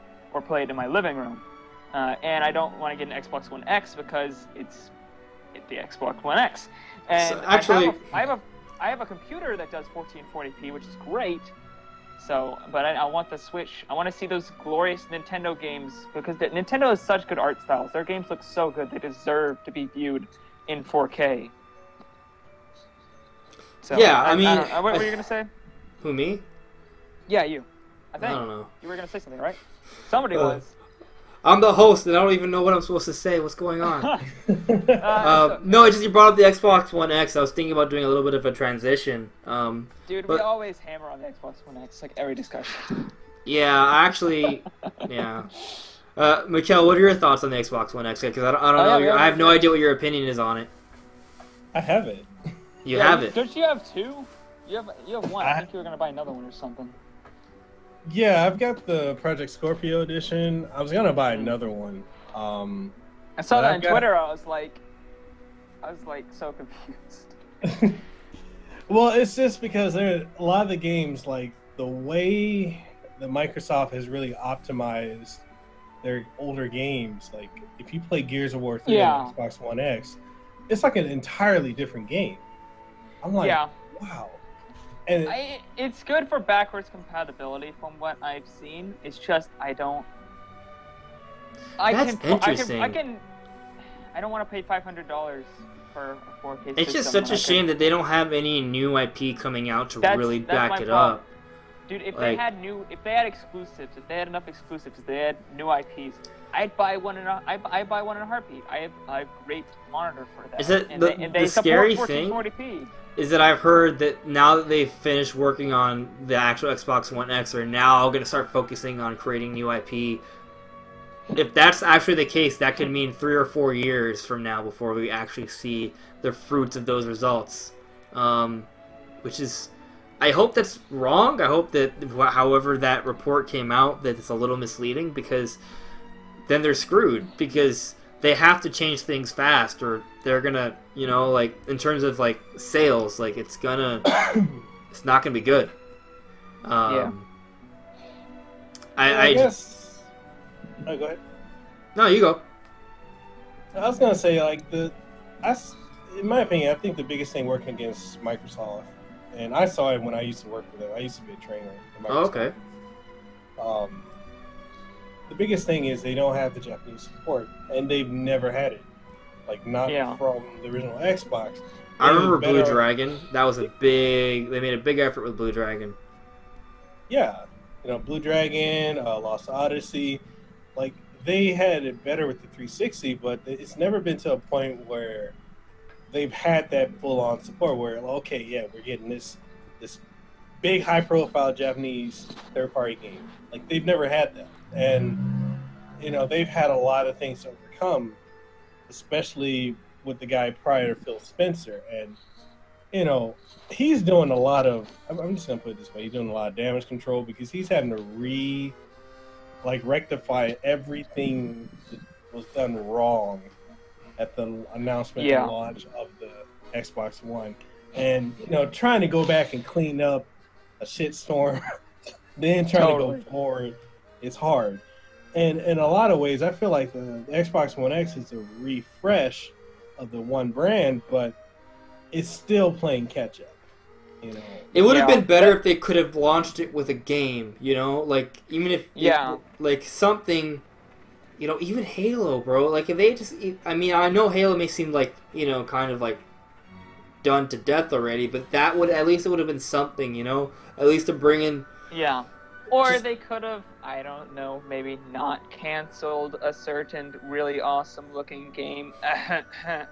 Like, come on, man. Well, I mean, the protagonist was just bad. No, but the rest of the game looked good. Yeah, I mean, it looked really cool. It really did. It looked so good. But yeah, my big thing about not getting an X is just I don't want to pay $500 for a 4K system that plays all these games I can already play on my PC. Like, I can play any game at 1440p, which is my monitor's resolution, and if I wanted to get a 4K TV, I could, and then I could upgrade for less than $500. So if I wanted to spend $500, I could easily put that on my PC and get a way more capable system, especially if I trade out my $300 GPU I have right now.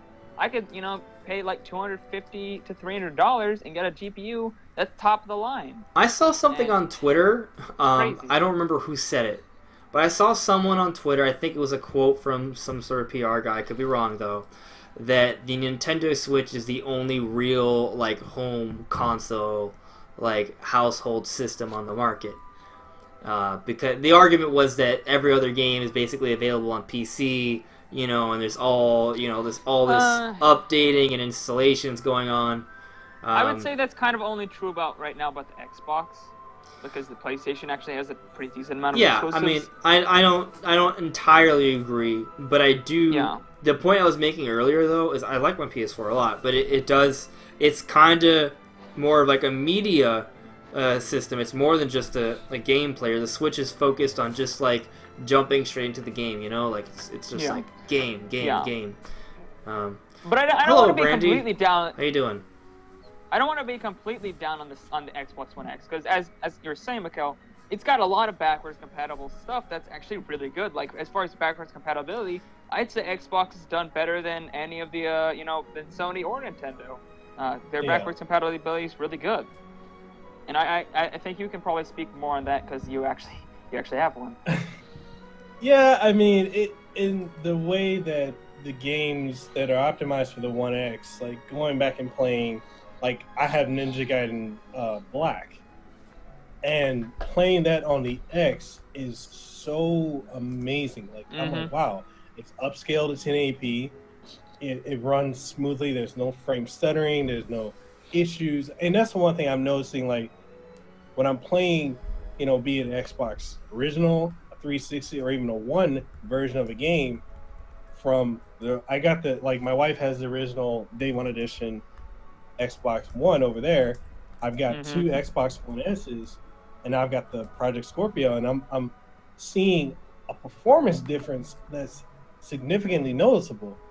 Yeah. That, if we just had more IPs and a variety of things beyond just a shooter, I would be more compelled to play it more often, or an open box sandbox game.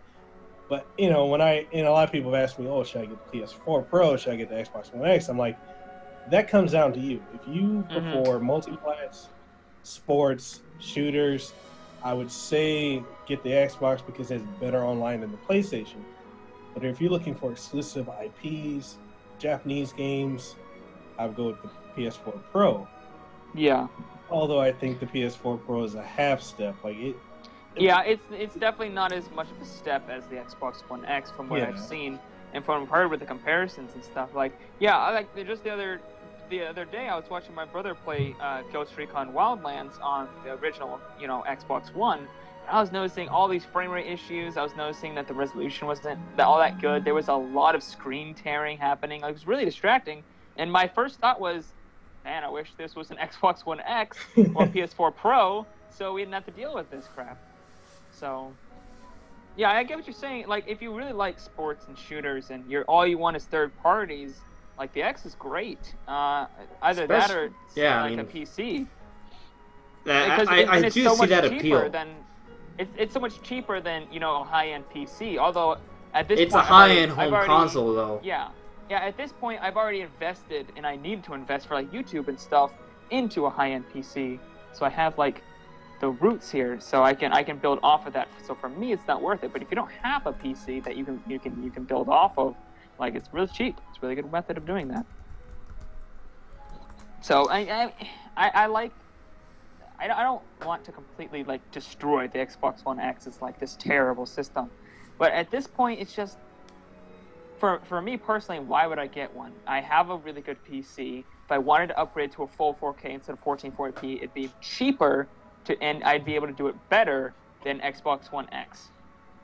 And I think, and I've talked about this to quite a number of people. One of the main reasons, if you're looking at it from a consumer standpoint of just, I want to buy something, plug it in, and go, but I want the most powerful. That's where the X makes sense. But if you've got the option of, I can do console or I can do PC. That's way more logical. Yes. And that's really it. And I like the way Phil Spencer said, this is an enthusiast console. It's not very much so. Yeah. Right. I mean, as long as they understand that that they're aiming for a smaller market.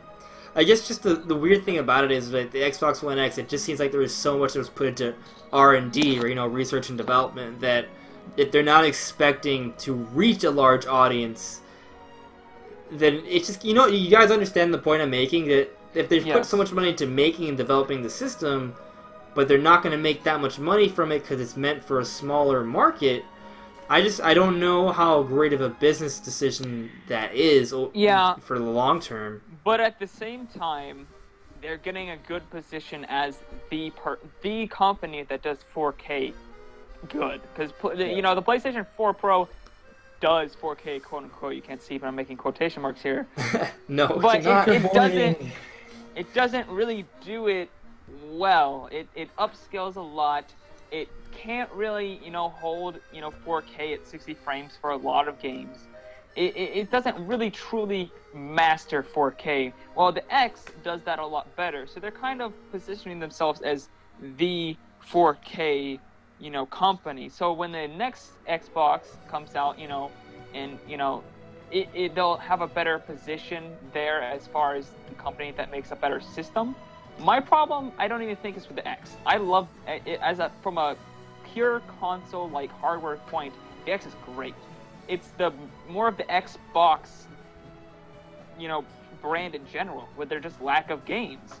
It's just lack of, exclusive games. Can I ask you guys a question? Games.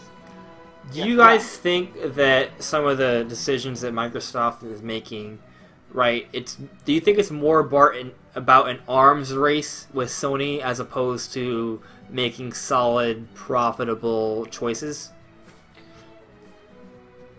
I personally think they're playing the long game because if you look at Sony, they did really well with the PlayStation 1, PlayStation 2.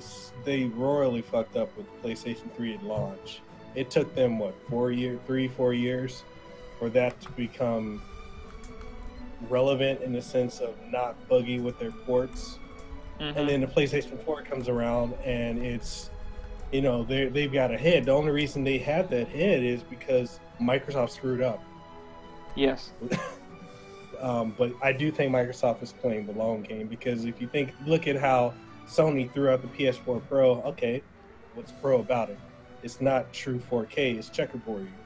It's just, But doesn't the Xbox One X also struggle to hit like 4K consistently at a solid frame rate all the time as well, though? Or like 4K 60, I should say. Like, are there how many 4K 60 games are there? Like natively? Yeah. Aside from Gears, Forza, all those games are 4K and 60 frames per second. Forza is. That's pretty. Forza's always like their big technical showcase. FIFA 18 is. Yeah. Well, that goes to show if you're looking for the ideal. But FIFA 18 is 4K natively 60 FPS on the PS4 Pro as well. Okay. So, because sports games do not take much, they just don't take much power. They severely underspec them for their consoles. So. The only other thing I can think of would be what is that game? Quantum Break. That's 4K 60. Yeah. That game is amazing. It seems that the first-party games hit 4K 60, while the third-party games don't. But they do get consistently higher resolutions. They just don't hit a full 4K, so it's less of a problem. And they have steadier frame rates, from what I've seen from like Digital Foundry and stuff. So I follow that sort of closely because I'm just curious.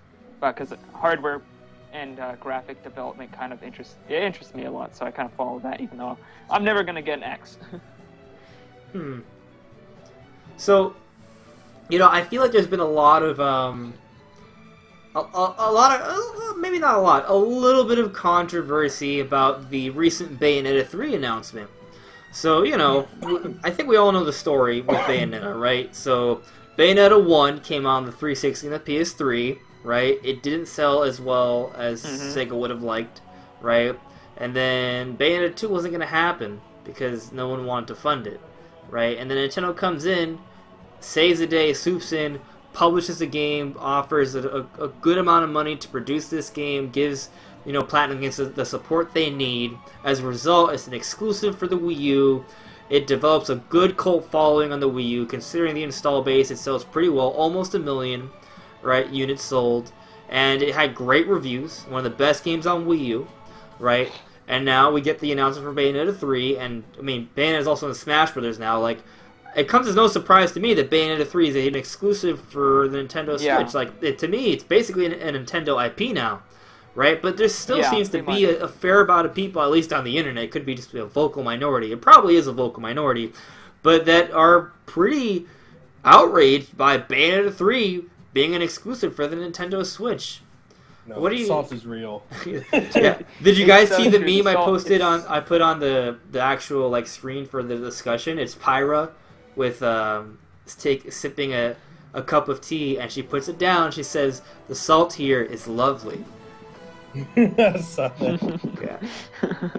Nice. I've seen a lot of bigger YouTubers, bigger than all of us, just. The salt level, the sodium levels is so huge. So I don't YouTubers, so many people actually have communities, right? So it's not just randoms.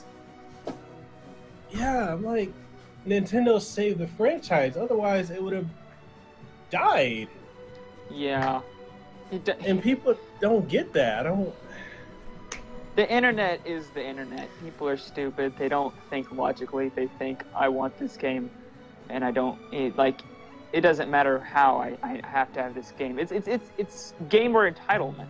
That's what it is. I mean, I remember I made a video a few months ago about how I think Metroid Prime 4 can make it out in 2018, and there was someone who got into a huge argument with me and disliked and unsubscribed because basically I said I think Metroid Prime 4 has a good chance of making it out of 2018 because most games Nintendo has announced have come out within a year ever since, you know, they transitioned from the Wii U to the Switch.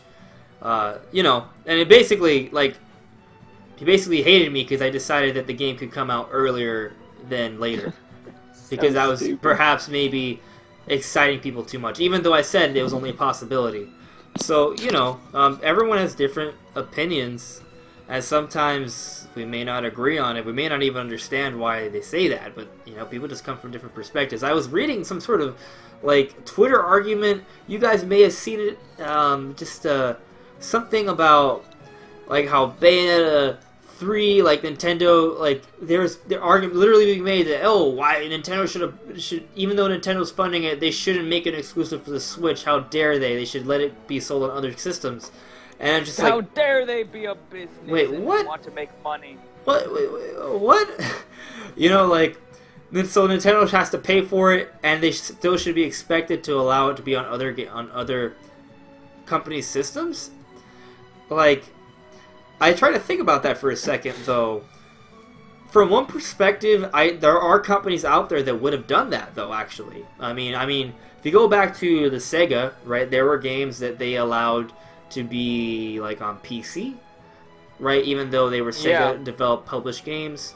So, you know, there's precedent for that, I guess. I mean, Microsoft, they allow Minecraft to be on every platform, so... True, but look where Sega was, and look where Microsoft is, and ask yourself, were either of these companies doing well? Right, well, that's the thing. They need to... They're in a position where they're trying to make as much profit as they can, so they decided it makes more sense for them to have their games on other platforms, right? As opposed to Nintendo, where they're not in that position, right? They're using their games to force people to buy their system, right? Yeah. So, but I mean, yeah, that Bayonetta 3 trailer was pretty hype. I kind of am hoping that we see something more about it in the January Direct, maybe?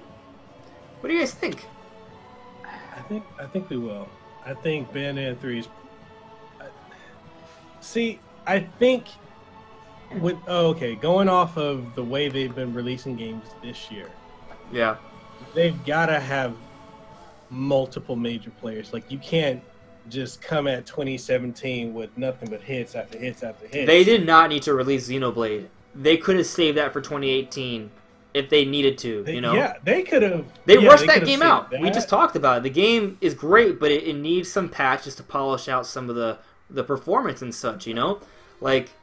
I totally agree with you. Yeah, they could have even saved saved like Hyrule Warriors. I mean, not Hyrule Warriors. What's the other one? The Fire Emblem Warriors. They could have, for that to come out a week before Mario. I feel like hurt its sales. Yeah, like, I don't understand why they did that. That could have been a November release. Doom and Skyrim, right? And I think Skyrim is actually published by Nintendo. Like Doom and Skyrim, even though they're both from Bethesda, they came out within a week of each other. So, like, I think that we had a situation where there's just so many games that they did that. They're not worried about spacing them out right now. Yeah, this is what I've been telling people, because I've had some people be like, oh, Nintendo's going to have a huge drought in 2018. There's going to be, the beginning of 2018 is looking really dry right now. And I'm like, if it was, don't you think they would have pushed back the hellstorm of games that came out in November? That there's so many games coming out, people didn't even know. They're having to choose between games on a single platform. And you're still having to pick which games you want to pick up because there's too many games. Like, they could have easily pushed a lot of those games out if they were going to have a drought. Like, Nintendo's not over here, like, front-loading everything and going, oh, well, I guess there's going to be a giant drought in the beginning of the year. Well, whatever. Yeah. Like, come on. I've been trying to make They this have a plan argument here. with, I've been trying to make this argument with people a lot, is that, during the Wii U era, right, when, Iwata was sick and he was sick, but he wasn't talking about it, he was very coy about it. He was going to the investor meetings, taking the budget cuts, and talking about all these changes and the NX plans, right? And talking that it was during this period, right, where Nintendo went through a huge transition. They changed a lot of staff. They converged, both their handheld and home console divisions in Japan together. What does that mean exactly? What did that actually mean? I think a lot of that has to do with the Switch and optimizing their development process. Ultimately, what I'm saying is that because of all that transitional period that was the hellstorm of the Wii U, right? Like, we're reaping the benefits now because now Nintendo can create more games on a singular platform at a better clip with higher quality. Because of all the changes they had to go through with the Wii U. So we're seeing that now. We got Zelda, Mario, Xenoblade, ARMS, Splatoon in 1 year. Right? And next year, obviously we don't know what's going to make it out by the end of the year, right? But if we look at the trend of how Nintendo games are, right? Like, they're usually announced within a year now, excluding Zelda, because Zelda was before the big transition, right? Metroid Prime 4 is announced, Pokemon is announced, and we heard from, the New York Times that they're setting up to sell an additional 40 million next year. What kind of franchise will sell that many units? Pokemon, right? So, and now we got Bayonetta 3, an actual mainline Fire Emblem game on the Switch next year, right? And we know Kirby and Yoshi are going to be coming out early. The Pikmin 4 has been supposedly done for like 2 years already, So, according to Miyamoto, and we're already getting third-party announcements like Wolfenstein 3, so like... 2. I don't know. I'm thinking about Bayonetta 3. And of course we're getting the port of Bayonetta 1 and 2 as well. And I didn't actually play Bayonetta on the Wii. I only played the demo. So this is a perfect opportunity for me to play Bayonetta 1 and 2 on the Switch. And that's coming out in February. So, like, the lineup's already looking really good, and we still haven't even gotten the January Direct. Yeah. Like, that's, I definitely agree.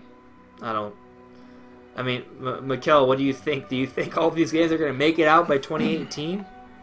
I think we have a strong possibility of that happening, because I feel like I don't think everyone thought that the games that came out this year were actually going to come out on time. I think everyone thought there was going to be... Everyone assumed Xenoblade 2 was going to be delayed. And everyone. I have people who literally said they would give me eShop cards if I screen capped the argument, like, on IGN, like back in, like, February, right? If Xenoblade came out. I did screen cap it, and I don't really use IGN, so I never intended on taking their money, but there were people that were staking money that Xenoblade 2 would not come out this year. But sure enough, we're playing it, man. We're talking about it. So, it's, yeah, I also think there's a pretty good chance. We were also talking about the whole Bandai Namco thing. There's going to be some game announcements with that as well. And there are third-party announcements that are coming. It seems like the third parties now are like coming in droves now that the Switch has done so well. So, I think it's going to be really, really hard on my wallet in 2018. Yeah, it's already been hard enough this year. Yeah, I need a slow period. I need time for me to play through the games that are out now. It's kind of crazy. So, let me, I guess, take this to the final topic, right? And then I guess we could call it a night, unless you guys want to talk about it a little more. But there's been, I didn't pull up the actual interview, right? But apparently, Sony has actually been quoted as saying that they are a little worried about the Nintendo Switch. They're paying attention to the Nintendo Switch because if you go back a year ago, Sony or Microsoft would say, hey, we're not in the same competition, it's a different market, Nintendo say the same thing. But now Sony's saying, look, hey, the Nintendo Switch is something that we're looking at, paying attention to. Why are they saying that? Because all of a sudden now, Nintendo's getting a lot of third-party support Nintendo's literally stealing market share away from Sony.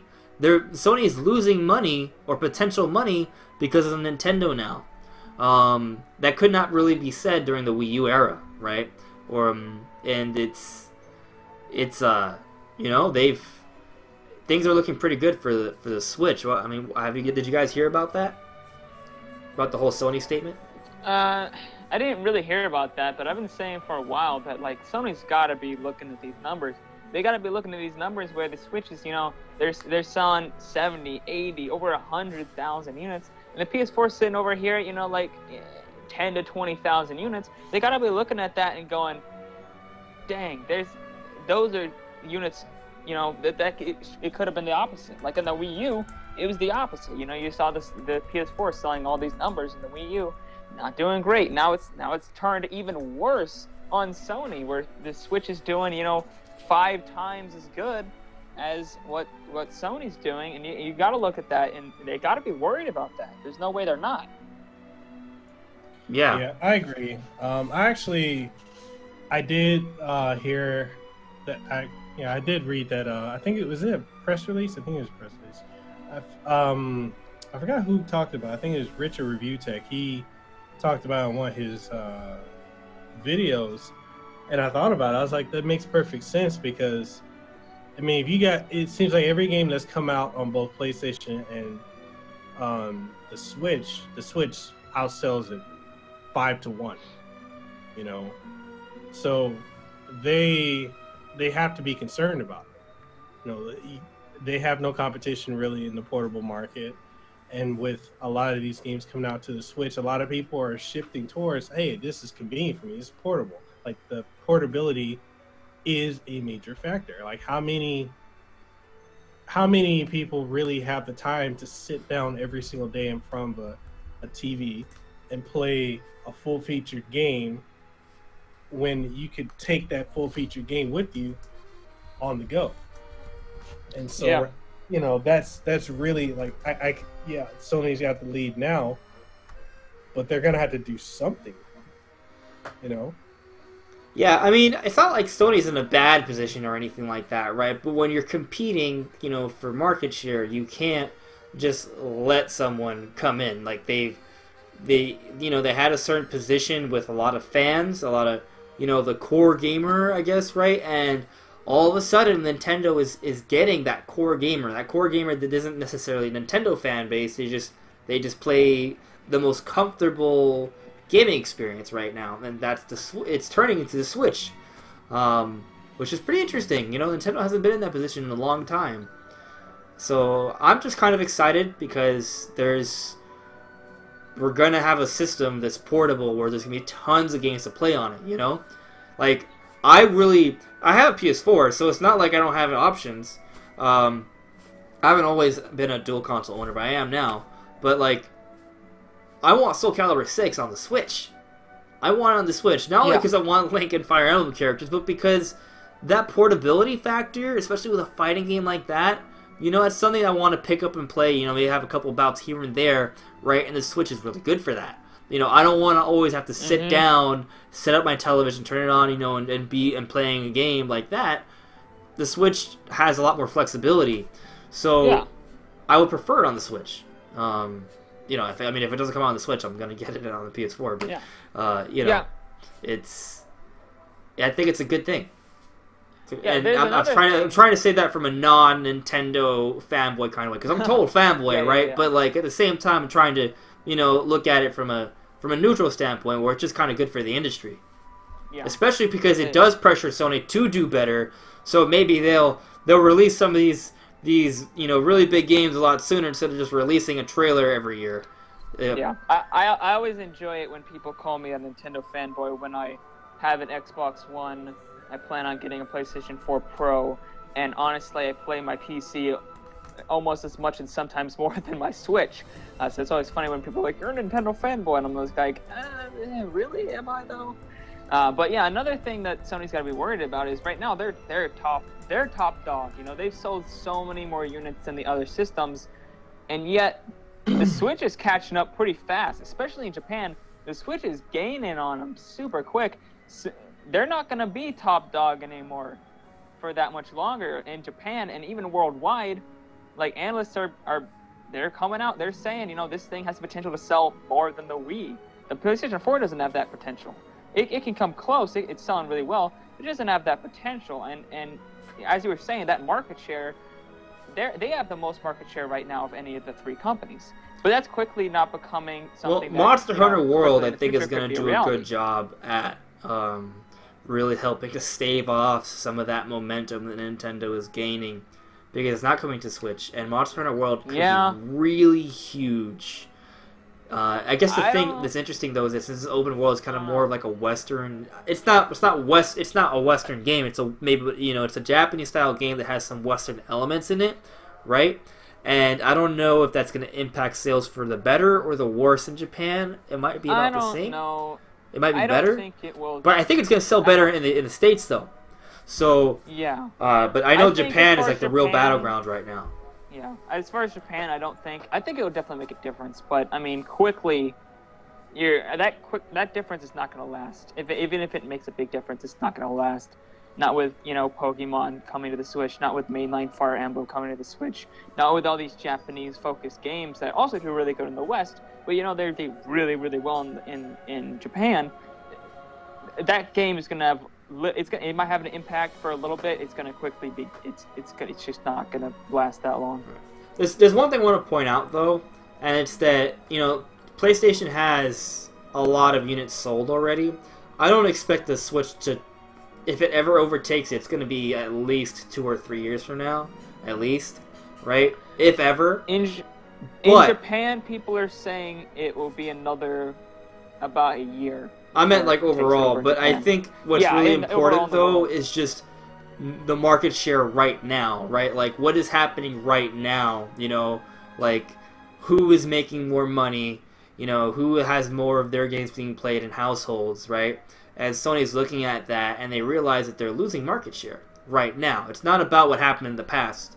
So they're going to go through some changes, and we're going to probably see a more aggressive Sony, which is only a good thing. That means a better Sony. I mean, that's probably why we're seeing a better Nintendo now, because the Wii U was not good enough, obviously, and we have a better Nintendo now for it. So we'll see what happens. I'm sure there's going to be some really cool stuff really soon. So yeah, I don't know, guys. This has been a longish discussion, but I had a good time. You guys, are there any closing thoughts or anything you guys want to talk about before we end the discussion? I'm good. No, I was just gonna say I'm good. I was gonna. Oh, good. No, all right, go on. I wasn't gonna say anything. Oh, I was gonna say that I think one of the things I kind of wish with the game community as a whole is to just enjoy this resurgence in gaming, this focus on fun and actually having better options now than before, because I feel like the gaming community kind of got really, really negative. And so, back when Nintendo they announced the Switch, it's gonna suck, it's gonna go horrible. The immediate gravitation towards negativity, I kind of wish that would go away, because the Switch has done nothing but blow way past every expectation people had for it. So just be excited and hold on while you're on the ride. Yeah, I mean, definitely. I totally agree with you. And I mean, I think that's one thing that's interesting, that there are options now, right? Like the PS4 Pro, the PS4, the Xbox One, the Xbox One X, the Switch. Those are all the PC, there are different ways to play games, and there's a lot more options to suit different styles of play, and there's room for everyone, So, yeah, I mean, things are pretty good right now, and I mean, so many people have said this, right? But when Nintendo is on top of their game, it's best for everyone, because they, historically speaking, have always pushed the boundary. Look what Breath of the Wild did, right? It won Game of the Year for a reason. It has changed the way we perceive and play open world games. I mean, what Kelly was saying earlier, now there are some games you play that just they feel lacking, and that's gonna what's that gonna do? That's gonna push other teams, other developers to make even better games, right? Games that feel more immersive, more natural, have more, you know, going beyond the boundaries. So, it's great. I'm happy, and I think you know, all that like speculatory Xenoblade talk is. I might try to finish the game tonight, or maybe I should go to sleep and go to work. That might be. We'll see what happens. Or maybe I'll take my Switch with me and deal with the blurry resolution and do it that way. It's just amazing that a Wii U game beat a PlayStation 4 game. Like when you think about the Yeah. Yeah. Yeah. The Wii U's final laugh. I know, right? Yeah. It beat the Switch version too. Yeah. It even beat the I was so confused. Wait, what? I was like, what? Wait, it beat what? the Switch version. Yeah. The Wii U game, I forget which one it was, but it beat out the PS4 and the Switch version. I just kind of assumed that the Wii U and Switch were combined together for the Game Awards. I'm confused. Oh, I was talking about something else. I'm talking about something else. Oh, okay, you guys are talking about something else. What are you There was talking literally... about? Yeah, okay, I know. Okay. What are you talking about? So 1 week there was actually... I don't remember, there was a game that came out in Japan, and the Wii U version outsold the Switch version and the PS4 version. We're all... That literally happened. Mikkel, we were talking about Zelda, right? Yeah, you guys were talking about Zelda. Okay. I was talking about something else. That popped into my head, and I don't know. I forgot about Zelda, man. I don't know what happened. But yeah, that was totally a game. I forget what it was. Brandy wants us to talk about Half-Life. Half-Life? What about it? There's nothing to say. Yeah. What about it? I'll say this, that Metroid Prime 4 was kind of becoming like the Half-Life for Nintendo fans. Except we got a Metroid Prime 4 announcement. So if we got a Metroid Prime 4 announcement, anything is possible. You know? Maybe we'll get the Half-Life 3, and maybe we'll get the Mother 3 in 2018. Dude, there's still... That'll be the mother load, pun intended. Still rumors about Mother 3 getting announced. I'm just like... That game is... That's insane. We also still don't know what Retro Studios is doing. Dude, I know. It's so... We have no idea what Retro Studios is doing. Mikkel, random predictions just to end the night. What do you think Retro Studios is doing? It's your special guest prediction. You can get a minute. If you need a minute, I'll give you a minute if you want. Completely random? I'll say they're bringing back Star Tropics. Yo! Reaching. Hey, but you know, I'll say this. I don't know how many people pay attention to this, and I don't know if it's just a coincidence or if it's actually like the objective of the team. But Retro Studios, retro as in, you know, retro games studios, they brought back the Metroid Prime series, right? They brought back the Metroid series. They modernized Donkey Kong Country, right?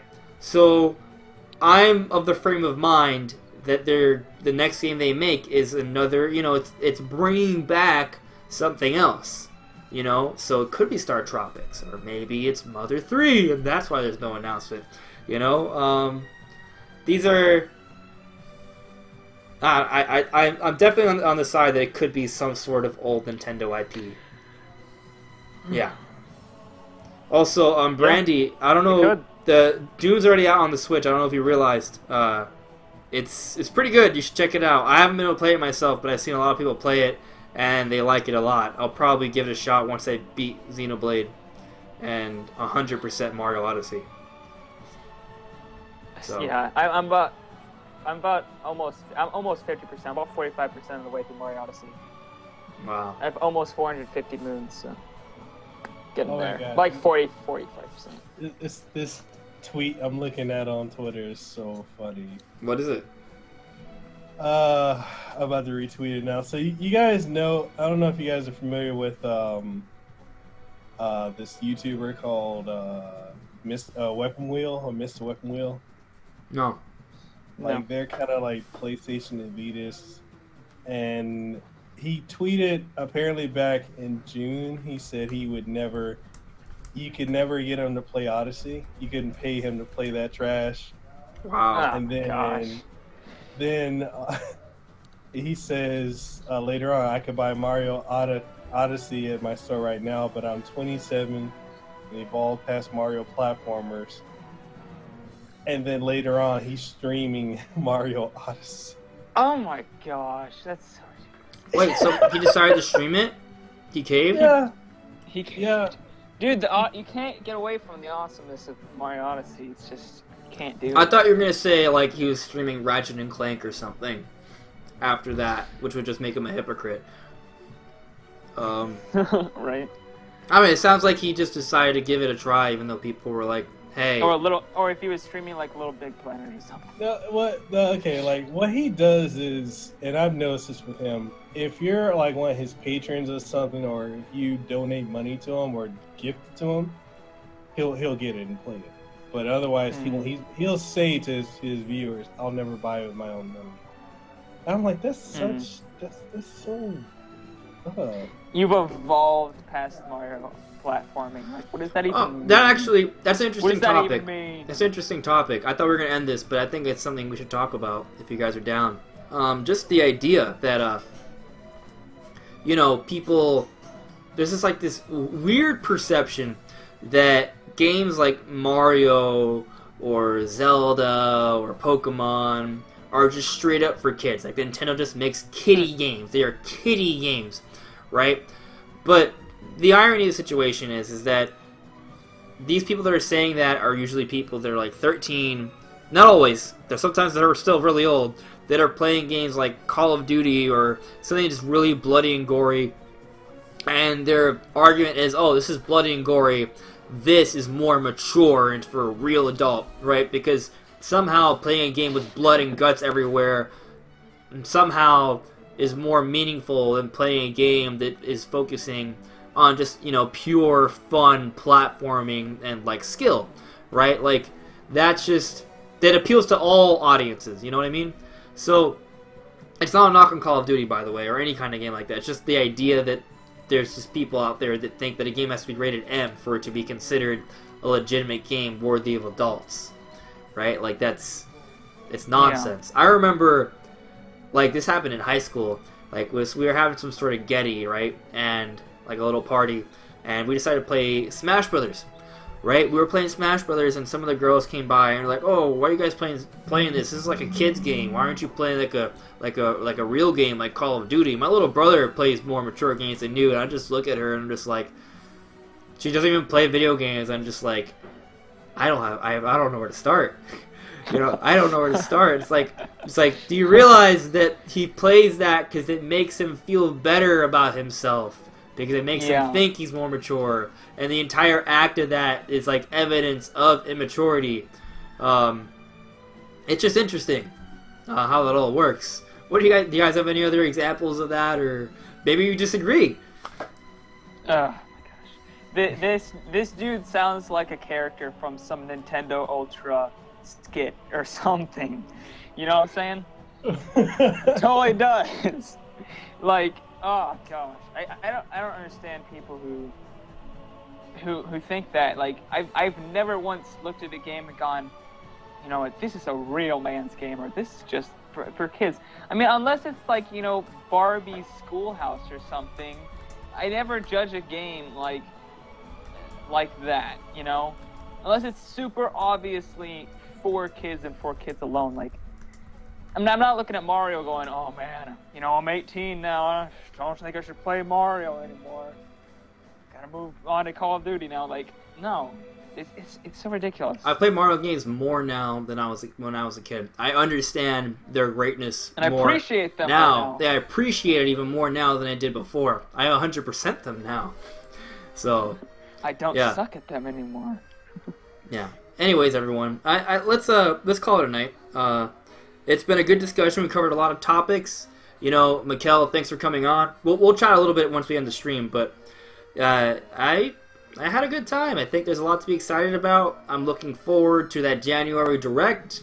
I'm hopeful that maybe Soul Calibur is announced at some point, and we'll see what happens. I'm going to be enjoying the Zelda DLC and Xenoblade and Mario Odyssey until the end of the year, at least. All right. Definitely. Good night, everyone. All right. Have a good night. Bye, guys. Bye.